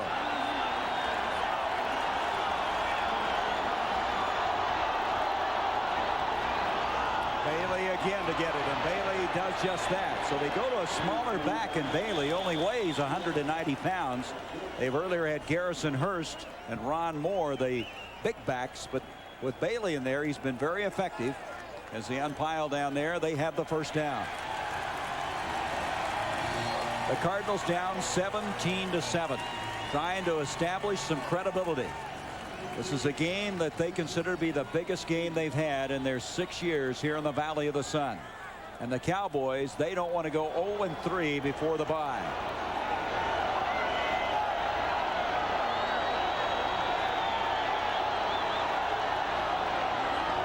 The blitz is coming. Berline to Clark. Nice move at the 15, and Clark to the 10. The blitz from the top of the field. Berline read it. Hit on the near side Clark, an 11-yard pickup. When Gary Clark is on, he can extend plays.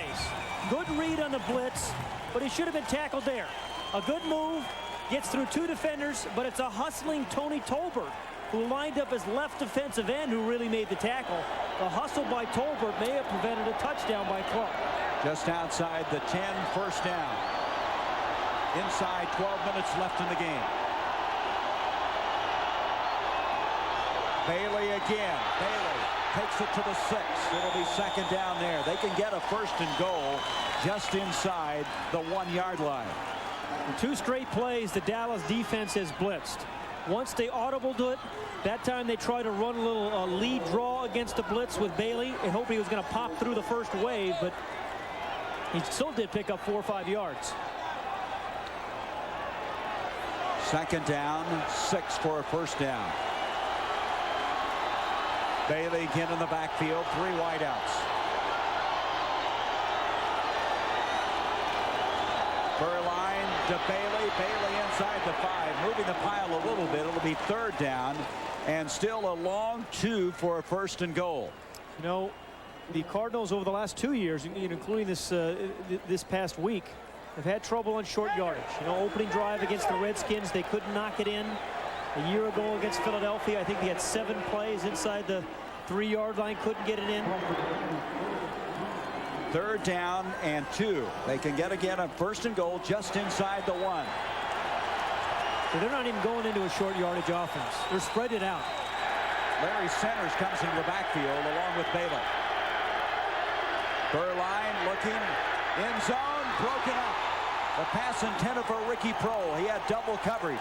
It's a 4th down. Darren Woodson was there, number 28. I thought that was a pretty good throw by Berline, who was patient, felt the blitz, felt the pressure, but hung on to it.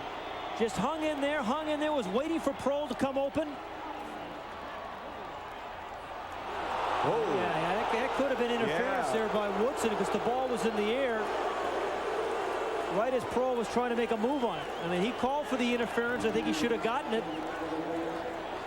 Greg Davis now to attempt the field goal. This will be a 20-yarder. Davis's kick is on the way, and they've whittled the lead. 17-10. After trailing by 17, they're now.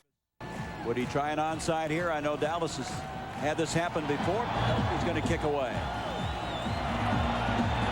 Kevin Williams in the end zone, and he decides I'm not going to come out of there. So at the 20-yard line, Dallas will set it up, and we'll have a Stadium Show post-game show and talk about it. Here's Bob Neal. Thank you, Gary. Well, with Phoenix coming back here, we've got ourselves an excellent ball game at Sun Devil Stadium. Right after the game, join Anthony Munoz, our special guest analyst. Kevin Kiley and me will be talking to the stars of this game. And also, there are 4 teams who have gone to 3-0 in the NFL. Some surprises there. Highlights and a lot more on the Stadium Show right after the game. Okay, Bob, thank you. This is only the 3rd possession in the second half for Dallas. And yet they have 338 yards in total offense. By Aikman. Aikman, that ball deflected and incomplete. Somebody at the line of scrimmage, I think that was Warren Bankston. That's who it was that got a hand on it. Michael Bankston reaching up and batting the ball out of play. Yeah, defensive guys have to make some plays now. You don't have to necessarily just sack the quarterback. Make a play like that, tip the ball, and that's just what Bankston did. What were you saying? Fullbacks are always open. He was open there too. Yeah, fullbacks, they never cover fullbacks in professional football. Second down, 10 from the 20. And some movement. And we'll have to see if Bankston was drawn off on that. Dallas is backing up as though they're anticipating a 5-yard penalty. Prior to the snap, we got a false start, number 61 offense. Gary, Bob Neal was mentioning those 3-0 teams, 2 of them now in the NFC East. I mean, so Jimmy Johnson is thinking about, hey, you lose this one, you fall 3 behind the Giants in Philadelphia. I mean, he's not intending to lose this one, but that's what's at stake here tonight. 2nd and 15 now for Dallas. Novacek in motion. Aikman got time up the field, complete. The catch is made by Michael Irvin, and they've got the first down they needed. Troy Aikman hangs into the pocket so well. And, you know, when you have a guy like Michael Irvin on one side and Harper on the other, it lets you hang in the pocket. I mean, they've done a wonderful job. Norv Turner, the offensive coordinator, just done a spectacular job of passing it around. Harper to Irvin to Johnston. Hasn't featured Novacek much, but the other guys have really been a factor. The go-to guy, Michael Irvin, comes up with a grab. First down at the 34. Emmitt Smith in the backfield. Emmitt trying to find someplace to go and gets to the 35 for a gain of a yard. He's swallowed up that time. And the Cardinal defense showing a lot of enthusiasm. This guy Rucker up and cheering.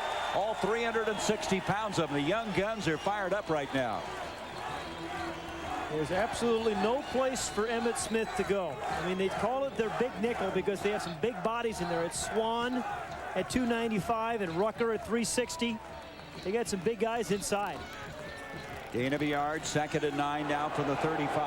17-10 Dallas. 8:58 left in the game.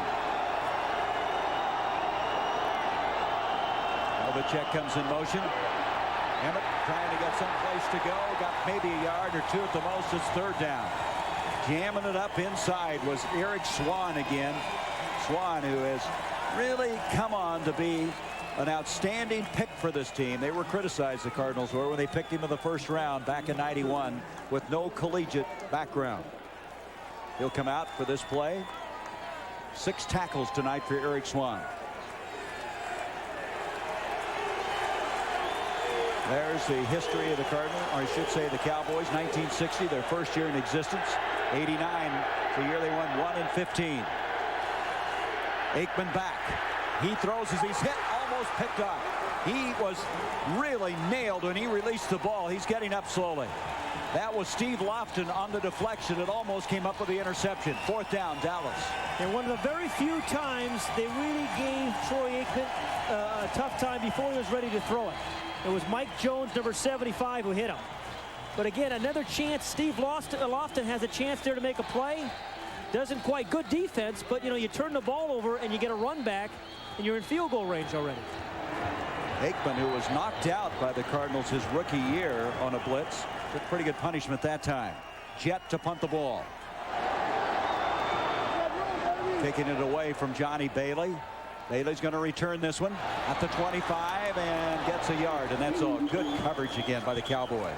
Flying down there for the Cowboys was Darren Smith, the rookie out of Miami. 38-yard punt, 1-yard return. The Cardinals with a football.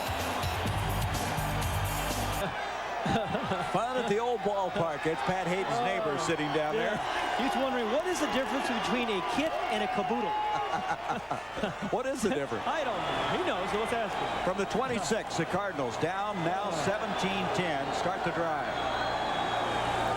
The late handoff to Bailey. Bailey for a couple of yards. Tried to sneak him up the middle, and that gives us an opportunity to tell you about tonight. Chuck Norris is kicking his way to justice.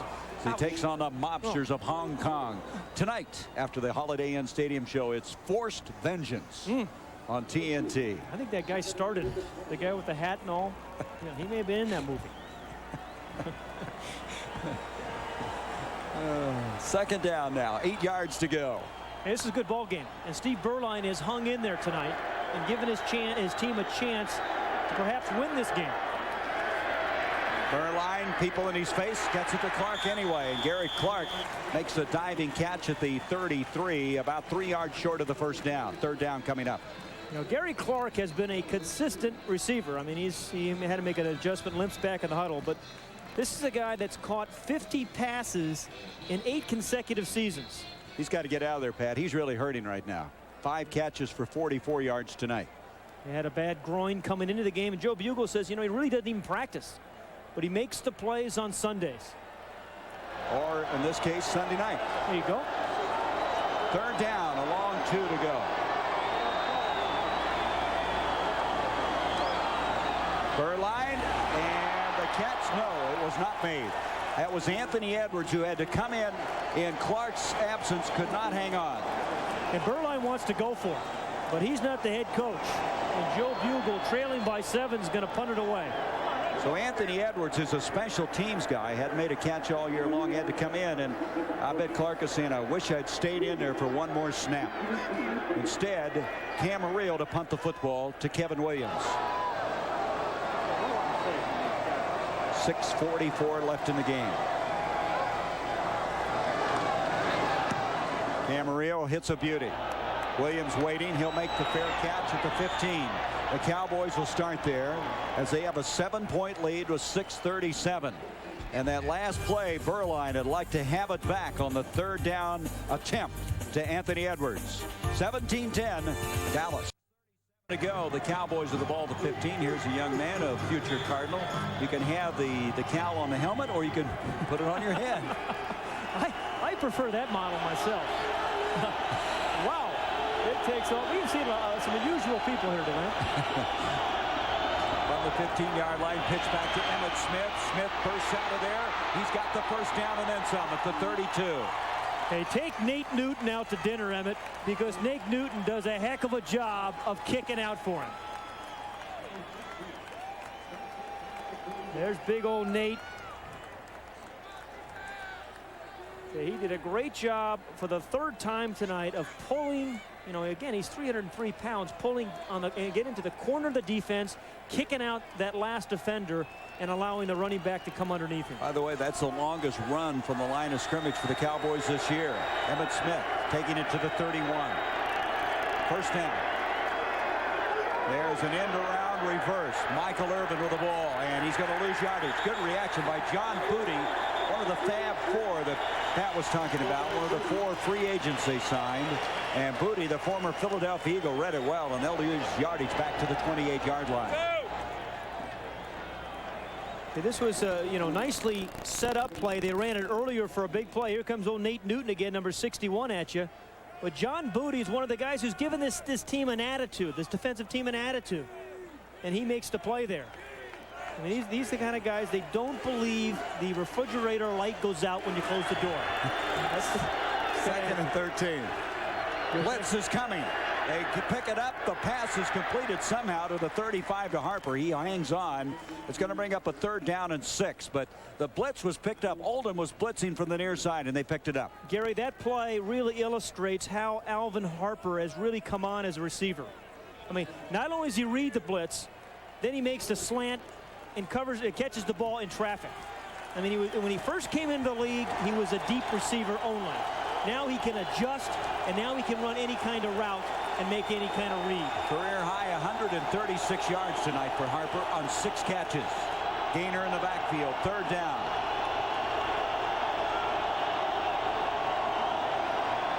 3rd and 6. Aikman in trouble, gets rid of the ball.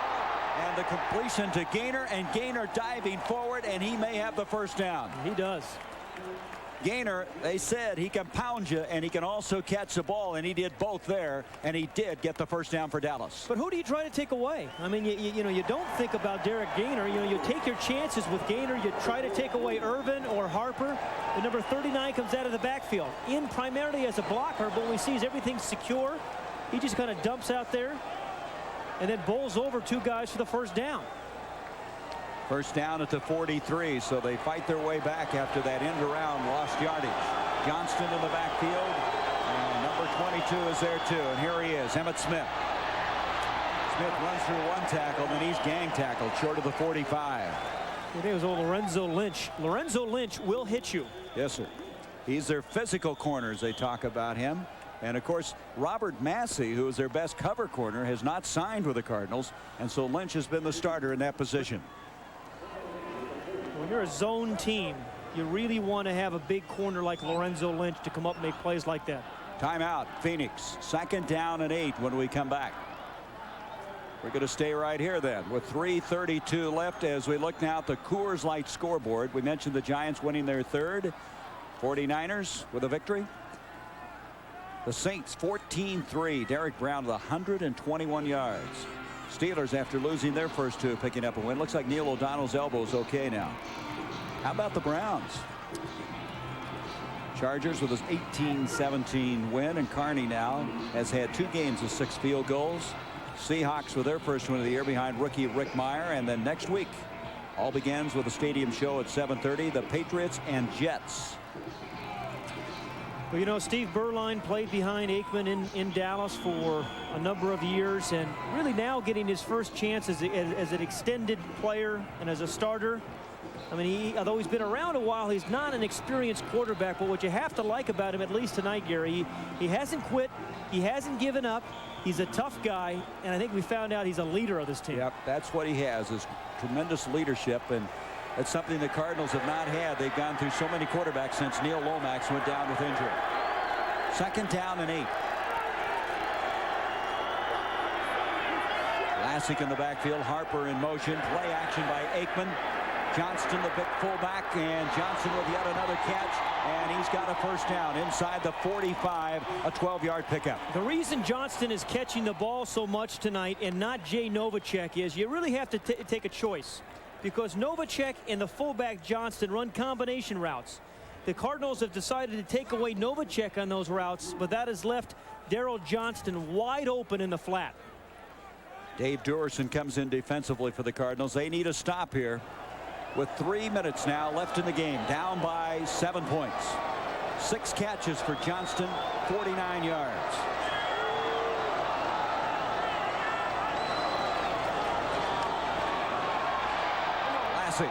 Lassick inside the 40 to the 37. Gain of 5. 2nd down, and the clock now stopped with 2:43 remaining in the ball game, as we're going to have another timeout called by the Cardinals. They'll have 1 remaining. Well, Pat, you look back at this game. You remember the drop by Derek Ware, the near interception by Lorenzo Lynch, and if you're going to beat the defending Super Bowl champions, you can't let those opportunities get away from you. Yeah, and exactly a week ago they made those kind of plays. Now Lassick's going off with an injury. A week ago they made those plays against the Redskins. Tonight they really haven't, but they're still in the ball game. Stay with us for the Holiday Inn Stadium Show. Bob Neal, Kevin Kiley, and special guest Anthony Munoz will bring you highlights, interviews, and news from around the NFL.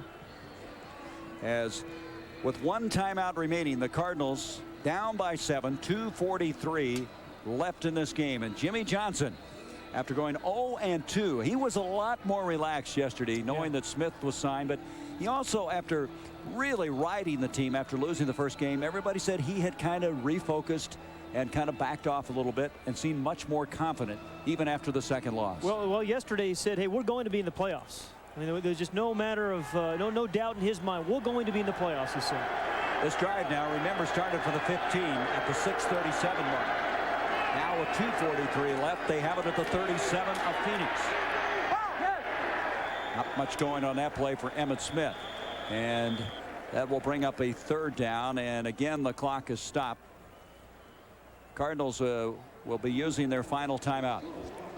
2:37 left. Give us an opportunity to thank our producer Peter Last, coordinator, and our spotter Tom Delnos from here in the.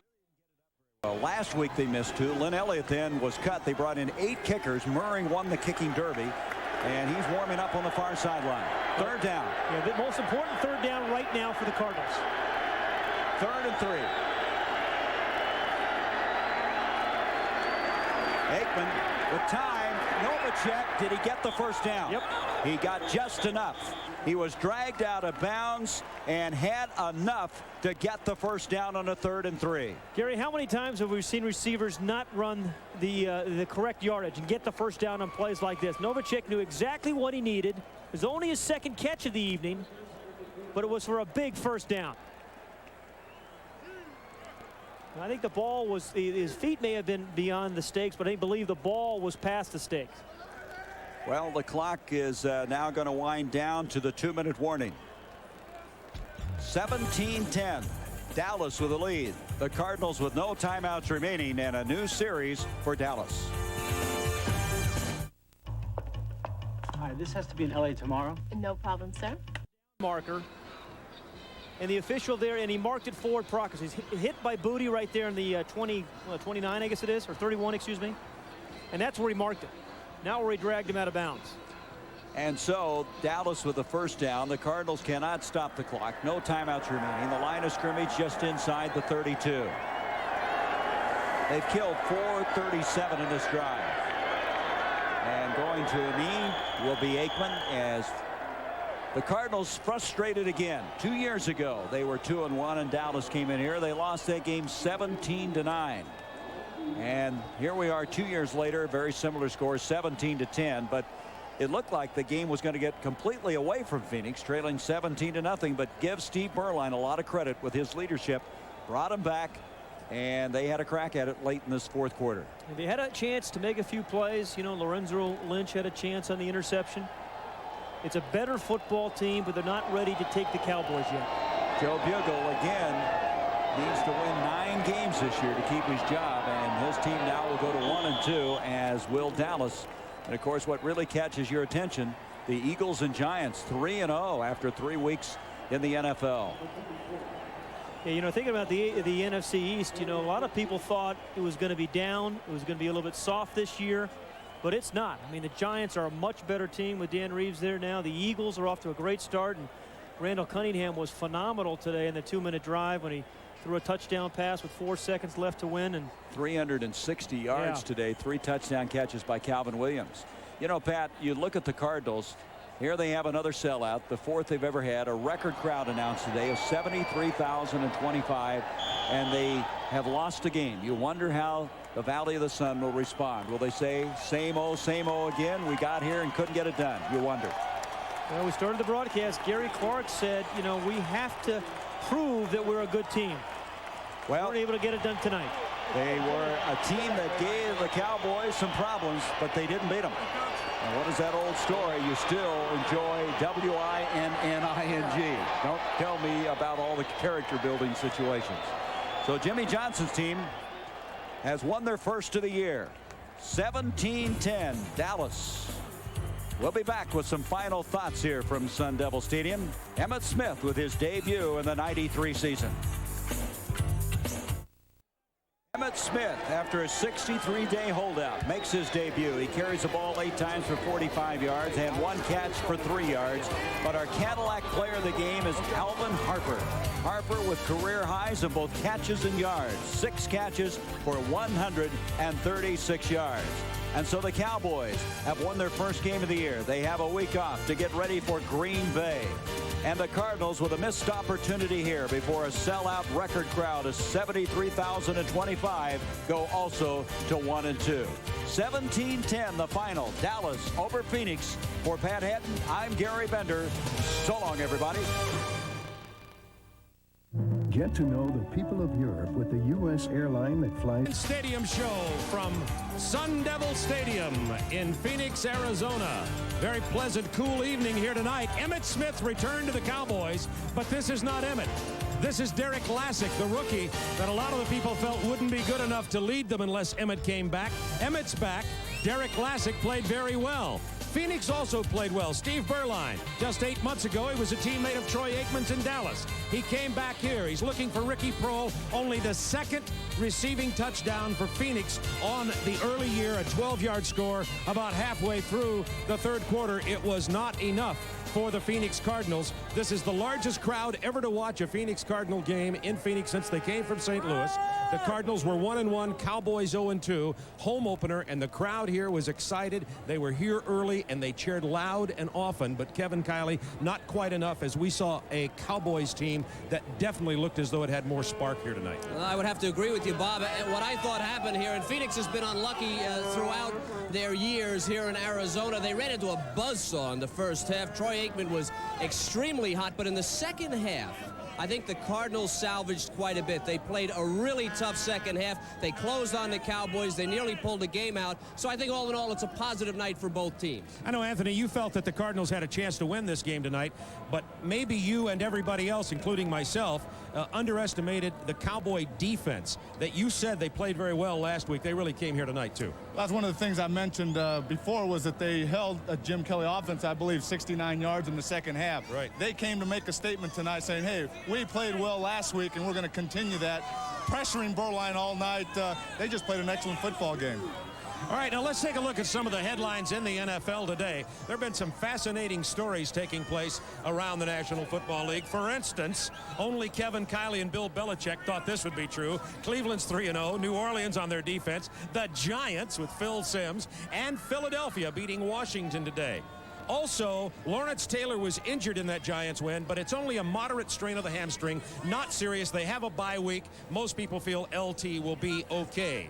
And how about this one? Is Jerry Glanville's job in jeopardy in Atlanta? Falcons are 0-3. All the press in that part of the country has been saying if Falcons go 0-4, Glanville's out of there. The owner hasn't said it. That's what a lot of the public opinion is. We'll talk of that as we come along in the program tonight here from Sun Devil Stadium. Now, another exciting game today. A last-minute win for Philadelphia with the Redskins and the Eagles. Let's go to Ernie Johnson in Atlanta for highlights of that one.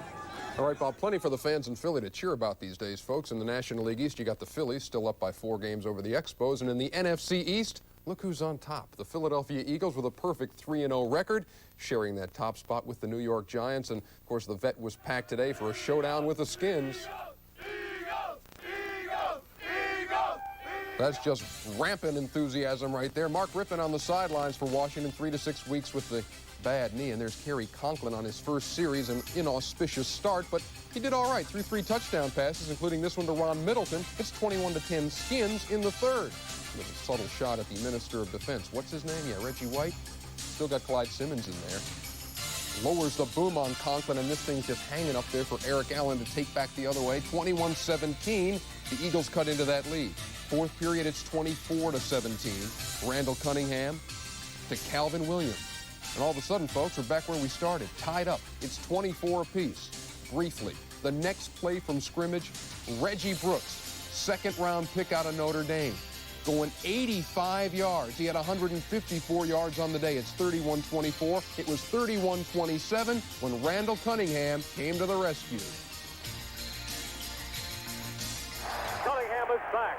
He's looking, he's pumping, he fires, caught, touchdown, Calvin Williams, third touchdown catch of the day, 4 seconds left, and this place is going crazy. The Eagles, 34-31, they're 3-0. Let's hear from Randall Cunningham. It's a play that we just put in for a couple of games, and it's worked, but I thought I had Bavaro the first time, but I threw it to Calvin, and you know, what happens is when you got guys that are coming open and the offensive line is doing their job, that's what makes it work. I couldn't do it without the offensive line giving me that much time. Still to come, many, many, many more highlights. In fact, so many highlights you'll be begging us to stop. Week 3 of the NFL season. Back to Sun Devil and Bob Neal. Thank you very much, Ernie Johnson. We've been joined now by the Super Bowl MVP and the man who led Dallas to their victory here tonight, their first of the season, quarterback Troy Aikman. And Troy, as we take a look at this NFC East, we knew it was going to be a scramble when Kevin and I talked to you in our preseason special down in Dallas. But now we have the Giants and the Eagles, who are 3-0, and the Redskins only one win, and now you're back on track. As you look at it from the defending Super Bowl champions' view, can you get back after this 2-0 with these guys going 3-0 this early? What is it? How do you feel about that position? Well, there's no question we put ourselves in a hole starting out the year 0-2. Hopefully tonight, after the win against Phoenix, we'll be able to get back on track. But in all candor, we were hoping that Washington would beat Philadelphia today, and then the Giants would also lose, so that we'd only be one game back behind those teams respectively. And I don't know. We're hoping that some things can happen, but we're just trying to take care of ourselves right now and get back on track and start winning some games.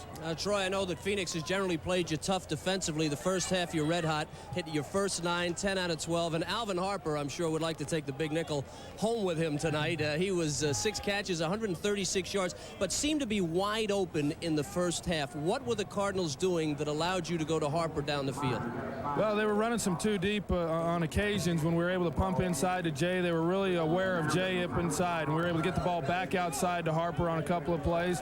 Also, they were so concerned with Michael rolling his way and trying to jam Jay up at the line that we had the single coverage on Alvin, and he did a great job of running his routes and getting open tonight. I know that the Cardinals played very well in the second half. They closed to 17-10, and then conveniently, here comes Emmitt.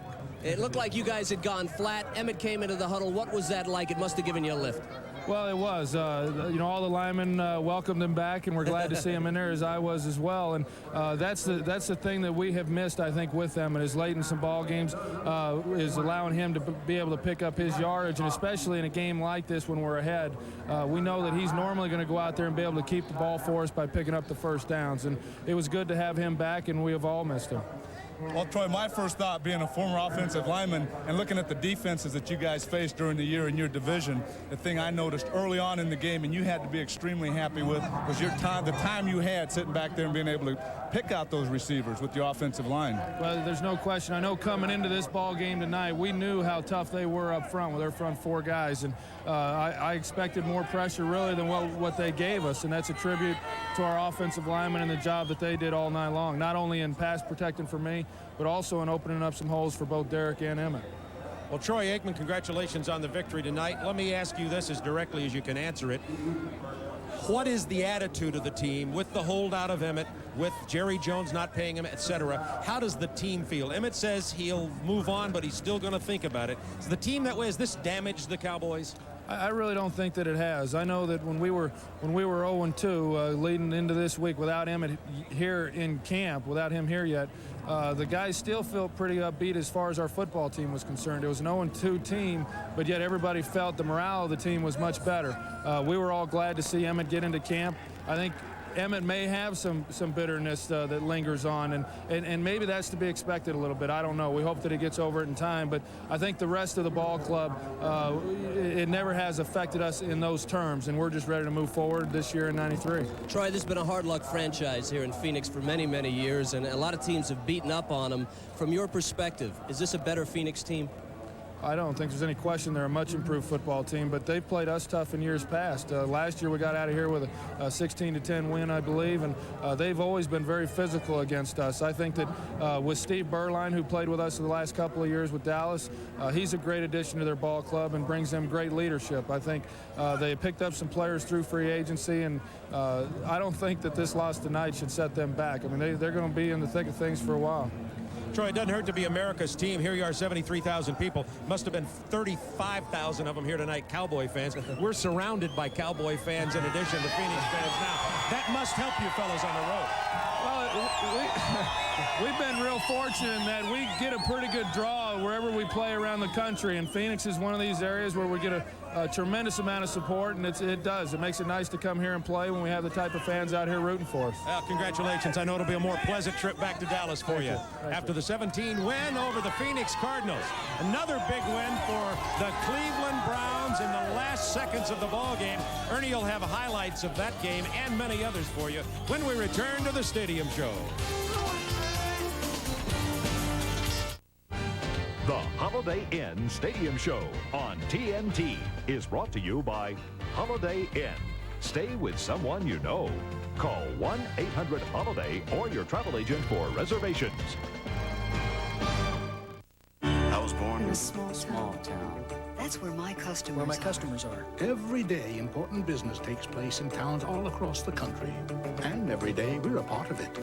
We're in hundreds of towns like Opelika, Walnut, Hope. The Northwest Southeast is my territory. Who would know better than Holiday Inn how to make your small town and big town meetings a big success? Warm, welcoming. Just like the town I was born in. Just like the town I was born in. Holiday Inn. Stay with someone you know who really knows you. Every day should start with Quaker Oats. Nothing cold can steam you up and help keep you rolling all morning like hot Quaker oatmeal. Every day should feel this good. Just went to turn my blender on a couple days ago. Clicked the thing on and all of a sudden teeth are flying out. Products that are made today are made in mass production and the quality isn't as great. Lifetime, I'm gonna love that. You have protection on your purchases for the expected lifetime of the product. I'm getting ready to buy a new house, and I'm gonna buy all my new appliances with my Citibank Classic card. I get a lifetime warranty, without any additional cost. Hey, Citibank to the rescue. Lifetime warranty. Another new service from not just Visa, Citibank Visa. This is Madison, Georgia, a beautiful town much like it was over 100 years ago. Madison has been the home of Pennington Seed since it started in the 40s. Through the small-town sense of pride, Madisonians have helped Pennington Seed grow into the finest producer of grass seeds, fertilizers, weed, and pest control products. It isn't easy making products this good, but we do make it easy for you to choose one. Just look for the Pennington name on the package. Get the Pennington advantage. Until now, lighted watch dials were really hard to see in the dark. But the Indiglo nightlight from Timex is so dramatically brighter. Nighttime will never be the same. 70,000 plus here at Sun Devil Stadium tonight in Tempe, Arizona, where the Dallas Cowboys defeated Phoenix by a score of 17-10. A lot of very interesting ball games in the NFL today. Of course, the return of Emmitt Smith here made a big story out of this ball game. But how about the number 1-2 quarterback picks in the draft facing each other for the first time? Ernie Johnson, tell us what happened. What, Bob, a lot of times the matchup of 0-2 teams wouldn't do that much for you folks, the Seattle Seahawks and the New England Patriots, but when you do have Rick Mirer and Drew Bledsoe going head-to-head, it does add a little something special to it, and the kids did all right. A couple of rookie mistakes thrown in there, but overall, not bad. Drew Bledsoe, this is not his fault. Leonard Russell just couldn't hang on when Kevin Murphy hit him, and the Tez monster, Cortez Kennedy, came down with a fumble. Rick Mirer, welcome to the NFL, courtesy of Andre Tippett. Ooh, man, a face full of turf. Later, third period, Mirer's pressured by Mike Pitts. And you'll see Pitts just kind of with a swipe and catches him inside the face mask, scratched his eye. Mirer donned the shades and was through for the day. Chris Warren was the story. 174 yards on 36 trips. Seattle with a 17-0 lead in the third. New England comes back. In the fourth, it's Bledsoe finding the guy he found for his first NFL touchdown a couple weeks back, Ben Coates.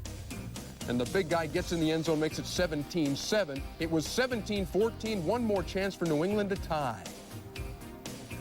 53-yard field goal attempt coming with 30 seconds left. Ball down, kick up, on the way, and oh, it hit the crossbar.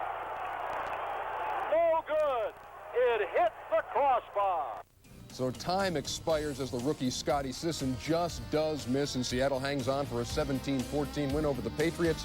How about the Drew Bledsoe-Rick Mirer situation? Mirer 12 out of 16 before leaving with the scratched eye. 20 out of 44 for Bledsoe. He threw for 240 yards, a touchdown, and a couple of interceptions. The San Diego Chargers, can we talk about John Carney for just a second? San Diego has won 2 games and lost 1. In their 2 wins, every point has come from the toe of John Carney. 12 field goals in those 2 wins. He is perfect on the season. He's at 29 straight, and that is a record in the NFL. Warren Moon, with the Oilers down 9-0, hits Webster Slaughter. It's 9-7. And then Stan Humphries throws a ball that he would really like to have back.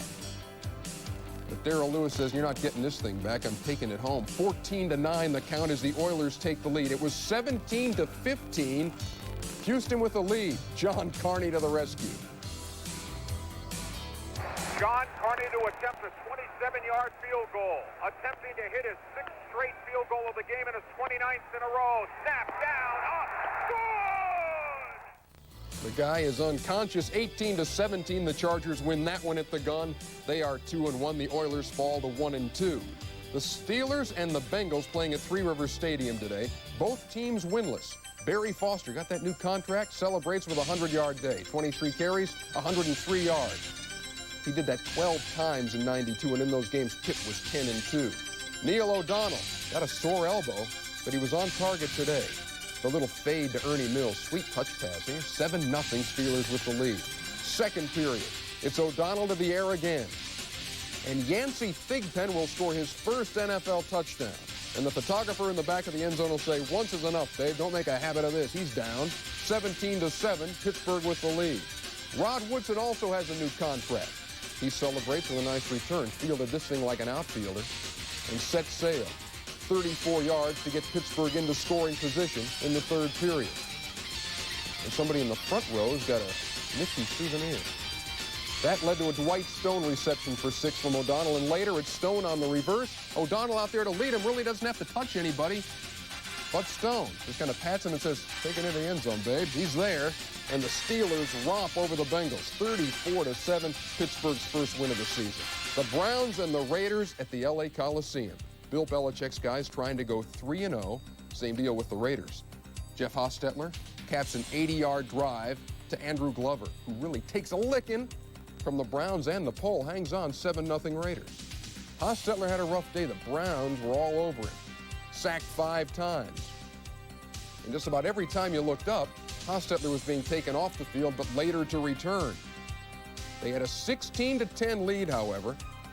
Deep in their own territory late, and Jeff Gossett says, we're not going to risk a fumble this deep. I'll take the safety. It's 16-12. We're still up by 4. We'll free kick it away to Eric Metcalf. It's about a minute and a half to go, and Metcalf puts the Browns in business. And then it's Metcalf who will seal the deal. Metcalf, the lone setback. 3 receivers on the left side. Jackson on the right. Testaverde. Pitch out. Metcalf to the 1-yard line. He scores, and the Browns are going to win the game. Eric Metcalf has finally burned the Raiders, and Vinny Testaverde has authored one of the great comebacks in Browns history. Tell you what, folks, 19-16, the Browns win that thing over the Raiders. Gutsy call, too. Running the ball to Eric Metcalf. No timeouts left. If he doesn't get in, that ball game is over and the Browns lose, but they are 3-0 for the first time since 1979. And Vinny Testaverde, Bob Neal, comes on in relief of Bernie Kosar, who threw 3 INTs and really does the job for Cleveland. Yeah, Vinny, of course, they knew what they were doing. We saw that picture of Art Modell. We've seen so many scenes of Art Modell grimacing in pain and frustration in the press box as the Browns lose. He's kind of the what me worry owner. He's always concerned. He walked into the locker room after the game, and as you know, the Browns trailed in that game all the way right till the end. Bill Belichick, the Browns coach, looked at Art Modell and said, Art, we had him all the way. Yeah, he sure did. I think only Bill Belichick, except for the players, right, and you have believed in Cleveland early on. The great Swami, I picked them, and if you look at this team, you see they're winning it in all aspects of the game. Bill Belichick is pushing all the right buttons. Remember last week against San Francisco, the defense comes up with 3 interceptions, a fumble recovery, a blocked field goal. Today, the defense holds the Raiders to 156 total yards. When Bernie Kosar throws 3 interceptions, well, Bill just says, I'll push Vinny's button. And Vinny pushes him down the field for 159 yards passing in the fourth quarter to pull this one out. And Anthony Munoz, you were there when Bill Belichick took over the Browns. You played for Cincinnati. You were in the same division. Could you tell then that he was making the right moves? This was going to be a pretty good football team. Yes, I could. And I guess I have to think back to when he was with the Giants and look at the type of personnel they had, especially on the defensive side of the ball. They had really big defensive linemen, big linebackers. In the last couple of years, they've been doing that up in Cleveland. Guys like Ron Burnett and Michael Dean, and now they get another very big individual in Jerry Ball. And of course, they still have the veteran in Clay Matthews, but their secondary is playing extremely well. Really, the one spot, the one area that they had trouble, and it seems to be coming around, is the offensive line. But they have been putting together some pretty good talent. We'll have more from Sun Devil Stadium when we return to the Holiday Inn Stadium show right after this. Stay with us.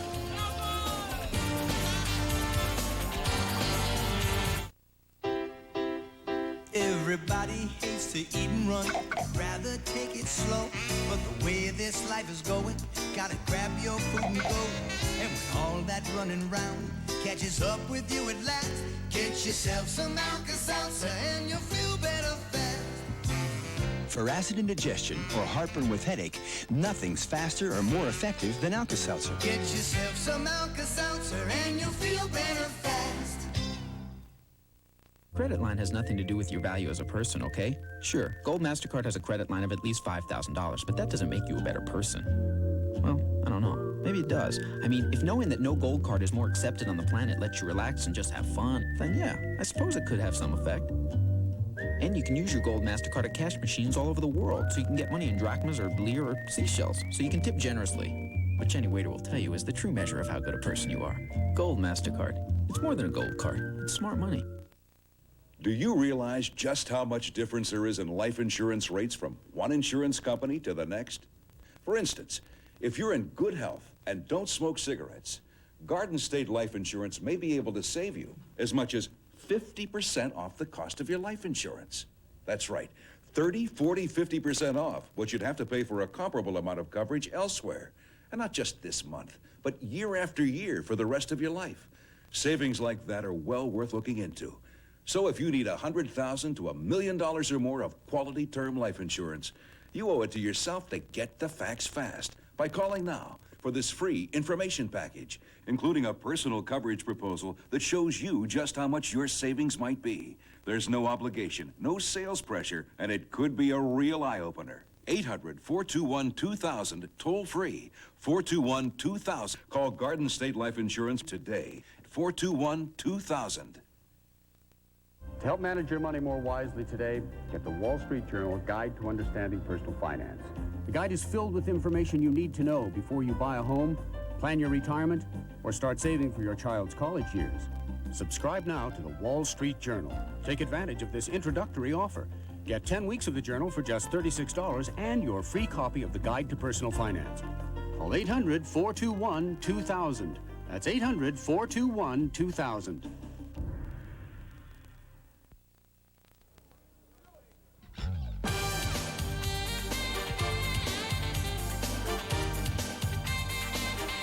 The beautiful Valley of the Sun. I suppose at this hour we could call it the Valley of the Moon. Beautiful weather out here. The high today only in the mid-90s with that low humidity we like to talk about. And speaking of hot, I think it's a good time to go into our Who's Hot, Who's Not segment. And once again, Anthony Munoz, we're going to invite our esteemed guest to start with the Who's Hot in the NFL. And there were some players who really were hot today. Not only was the weather hot here today, but we have some individuals that were very hot. Ronaldo Turnbull of New Orleans had 3 sacks today. That makes 5 for this season. John Carney, San Diego kicker, 13 for 13 in field goals this season, giving him the NFL record for 29 straight. Then we also have Calvin Williams from Philadelphia, had 8 receptions, 181 yards, 3 touchdowns today, and I got to admit, no offensive lineman on this list. So it's amazing. They only call your name when you're holding, isn't it the truth? That's right. But you do get now are starting to get the big bucks, too. That's the good part of that. Now, I want to talk about cold. And the first thing, before we even go into this segment, Kevin, there's a real trend going on here today. 3 quarterbacks were jerked, were pulled off the mound if they were pitchers. Moon, 4 interceptions. Humphreys was pulled, and John Frazee came in, and Bernie Kosar had to go out, and Testaverde came in. 3 pretty good quarterbacks. 3 pretty good ones. So as we go into the what's cold, let's talk a little bit about the lack of offense. All right, and we'll see a lot of lack of offense because that's what usually happens. No TDs in the last 10 quarters. These kittens need mittens. They're so cold. The Lions, Falcons defense maybe want to de-ice those wings before they try to take off again. 101 points the opposition has scored against the Atlanta Falcons. And Warren Moon, this is certainly the dark side of the moon, and it's plenty cold there. 4 interceptions and a fumble today, and you know that Houston cannot win unless Warren Moon can throw the ball in the run and shoot. And as we were talking during the game, as we watched that or right prior to our stadium show tonight, if Houston can't run it, they can't. Warren Moon's going to be throwing those interceptions, and they don't have much of a running game either. I agree with you. The running game is tough for them, and they never have run the ball well. And when Warren performs like that, Houston is not going to win. They're 1-2 on the year, and they're in trouble. All right, in just a moment, we're going to come back here to the Holiday Inn Stadium show in Tempe, Arizona. Defensive back Chuck Cecil, who had his hands full tonight, will join us from the Phoenix Cardinals. Stay with us. We'll be right back.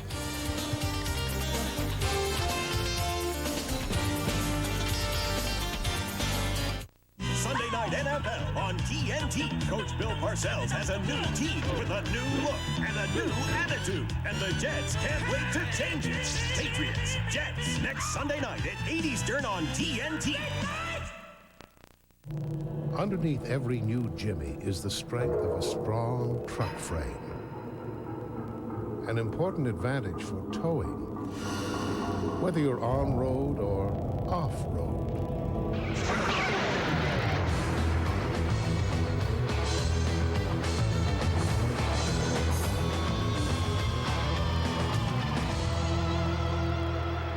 The GMC Jimmy. Drop in for a test drive.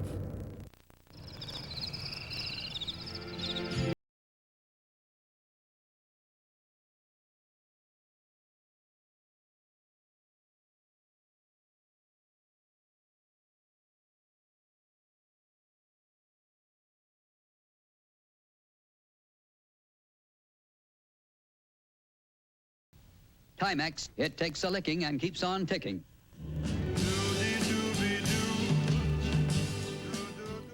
You'd be so nice to come home to. You'd be so nice by the fire. You'd be so nice. You'd be paradise to come home to. Introducing Business Saver. Free faxes, movie, fitness center, and free local calls. And most Hiltons proudly offer AT&T long-distance service. Business Saver. You protect yourself inside your car. Protect yourself under the hood, too. Walmart helps you take care of your car and your budget. Haviland Formula 3 provides complete engine protection. Or try Haviland Synthetic Motor Oil.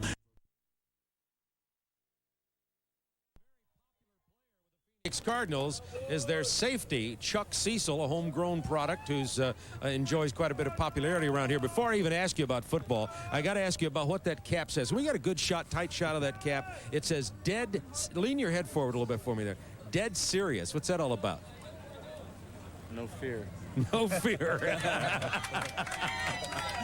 Chuck Cecil, you're known as one of the toughest hitters in the NFL. Give us a read on the Dallas offense and their receivers. Are they in Super Bowl form here tonight? They played a good game tonight. Nobody can take anything away from what Dallas did tonight. I don't think, especially defensively, Phoenix played as well as we would have liked, obviously. But I think that Dallas definitely was you saw more of what Dallas did last year to get them to the Super Bowl. We had Troy up here, Chuck, and he was talking about how you paid special attention to Novacek with your schemes, and that's what allowed Harper to get loose in the first half, and he caught 4 passes for 88 yards in that first half. Do they have too many weapons? Is it just too tough? I mean, did you think that Harper was the guy that you maybe could single cover and pay attention to Irvin and Novacek, and that allowed him to get loose? Well, the thing that makes the Dallas Cowboys so good is that they have key personnel in all the positions. I mean, they have a great offensive line, great receivers on both sides, 2 good running backs. I mean, and Jay kind of is the missing link, as so to speak. He gives them so much adversity on offense and allows them to do so much more because you have to pay so much attention to him because he's such a great possession receiver. And, you know, in trying to take him away tonight, I think it did kind of loosen up our coverage on the outside and you know, gave Alvin the opportunities to make the catches that he did. Although a couple times it was the situation of, you know, a good throw and a good catch. Yeah. I've been in some big ball games, Chuck. Yeah. Let's talk about the emotional state of this team going through the week preparing for the Dallas Cowboys, a very, very big game. There's a tendency at times to peak too early in the week. How was the team throughout the week getting ready for this game today? I think the preparation this week was really good. I don't think that was part of the problem. I think the team's really comfortable with what we've become. You know, we have a lot of confidence in who we are and what we're doing. I mean, tonight I don't think was real indicative of Phoenix Cardinals you're going to see for the rest of the year. We're going to, you know, if we don't make the playoffs, we'll be very disappointed.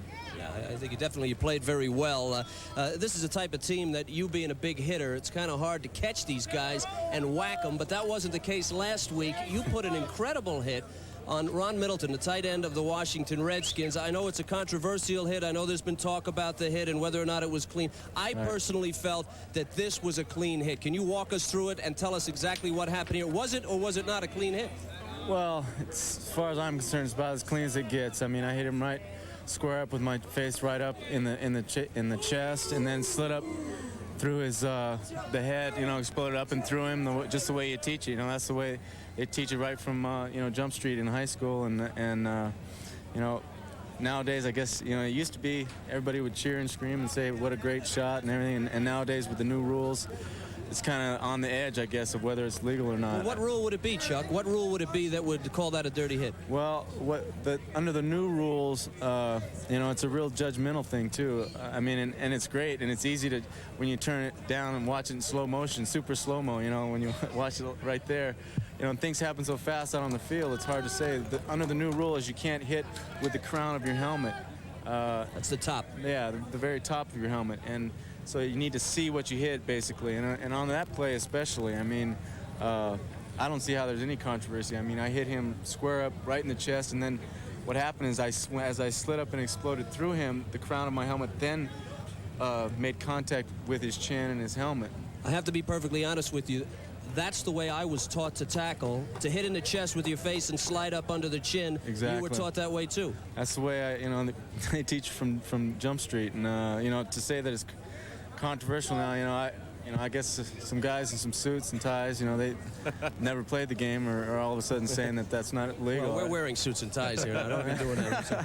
Chuck Cecil, continued success with the Phoenix Cardinals. I know your confidence still remains high. Thank you for joining us here. Thank you. 17-10, the Cowboys got the Cardinals here tonight. Another interesting ball game happened between the Detroit Lions and the New Orleans Saints. We saw the Saints early on TNT and knew they were for real, particularly defensively. Ernie Johnson, what do you have for us? Yeah, the New Orleans D was tough today, but I think a lot of the pregame stuff was about how emotional it was going to be for Pat Swilling, now with the Lions, to return to the Superdome and face his old teammates. It turned out to be a much more emotional day than anybody had bargained for, because for 7 years he called the Superdome his home, but Pat Swilling returned after learning of the death of his father. He spent Saturday in Toccoa, Georgia, because his father Travis had died on Saturday morning, but he decided to suit up and play. Tells you a lot about that man.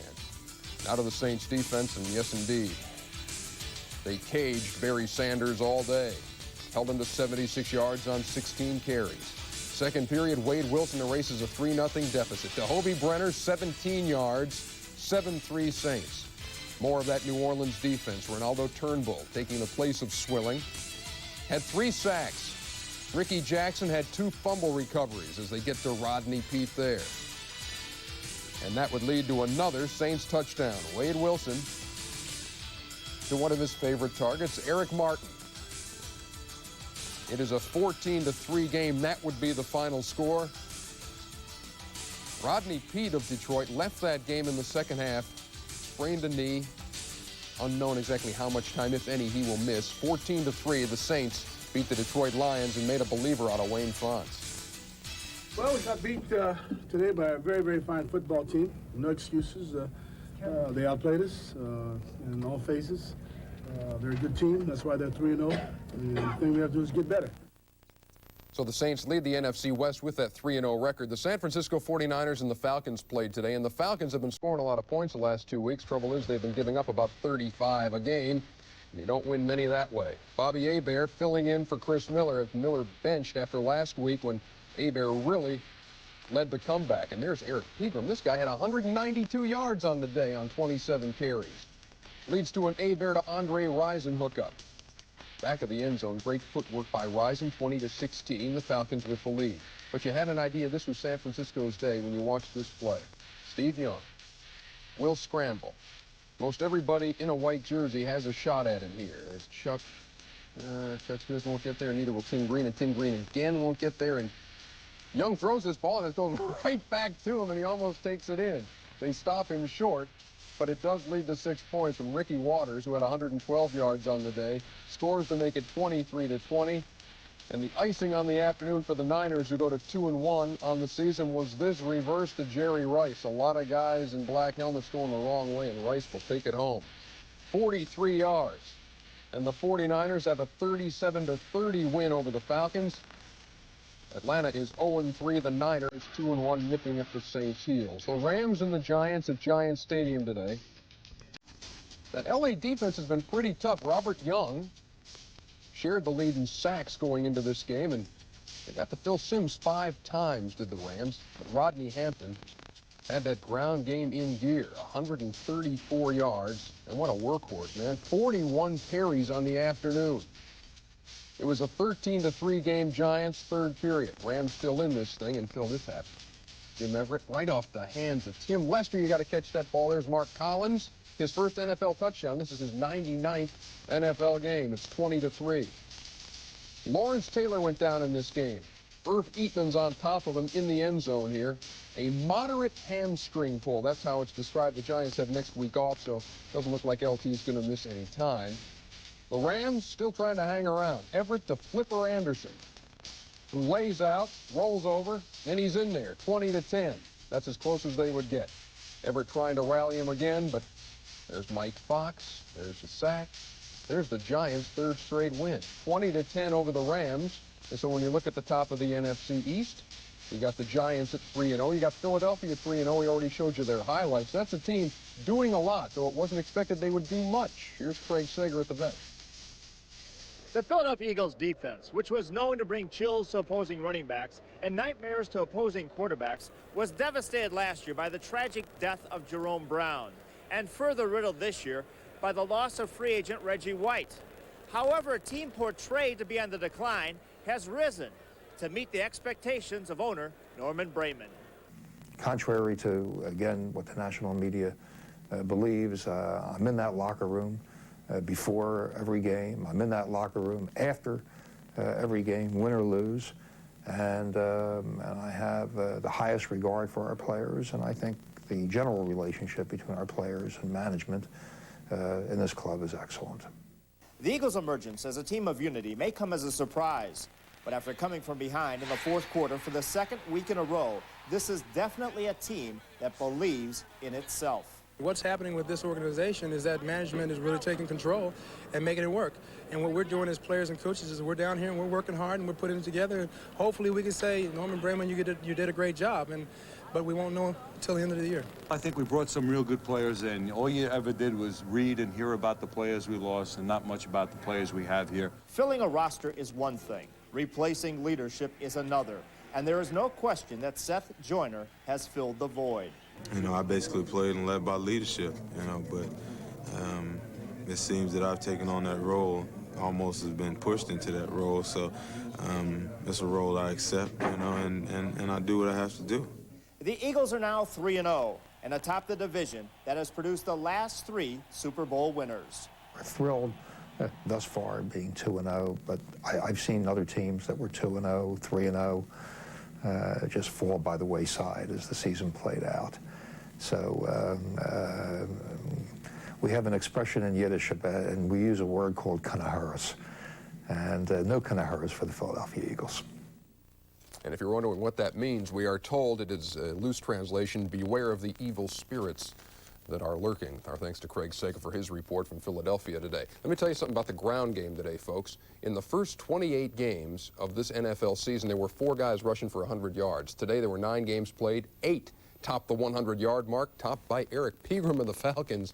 192 yards. The Niners have never given up that much. And you see Chris Warren and Reggie Brooks and Rodney Hampton, Derek Brown, Ricky Waters, Tommy Vardell, and Barry Foster, the honor roll of running backs on Sunday number 3 of the NFL season. So we have definitely established the running game here on TNT tonight. Let's go back to Arrowhead, not to Arrowhead, to Sun Devil. And Bob Arrowhead. Neal. I thought, was that an insult calling me? Don't call me Arrowhead again, or I'm coming after you, Ernie. Speaking of adding the 100-yard rushers, the Dallas tailback position got 105 tonight.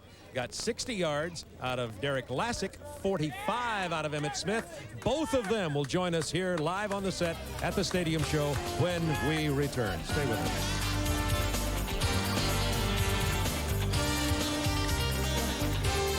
Well, we have 2 outstanding running backs with us here tonight. Derek Lassick, who had to step in as a rookie out of Alabama to replace Emmitt Smith, who did not play in the preseason of the first 2 games. And Emmitt Smith, first of all, we're going to talk to you about a lot of subjects since we have both of you. But first of all, What was your feelings about this young man having to come in there and take incredible criticism and pressure while you were waiting and holding out? And I know the two of you are friends. Personally, How did you I feel like Derek has done a great job the past 2 weeks, even during training camp, handling the pressure, dealing with the pressure and so forth. I think he was given some injustice. People, fans and so forth, wanted to see personal feelings, players and so forth like myself. I thought Derek did a great job the first 2 weeks. I think he's going to continue to do a great job the whole season. I think people are wondering, any guilt feelings when you read about Derek and the heat he's taken? Did you have any guilt feelings?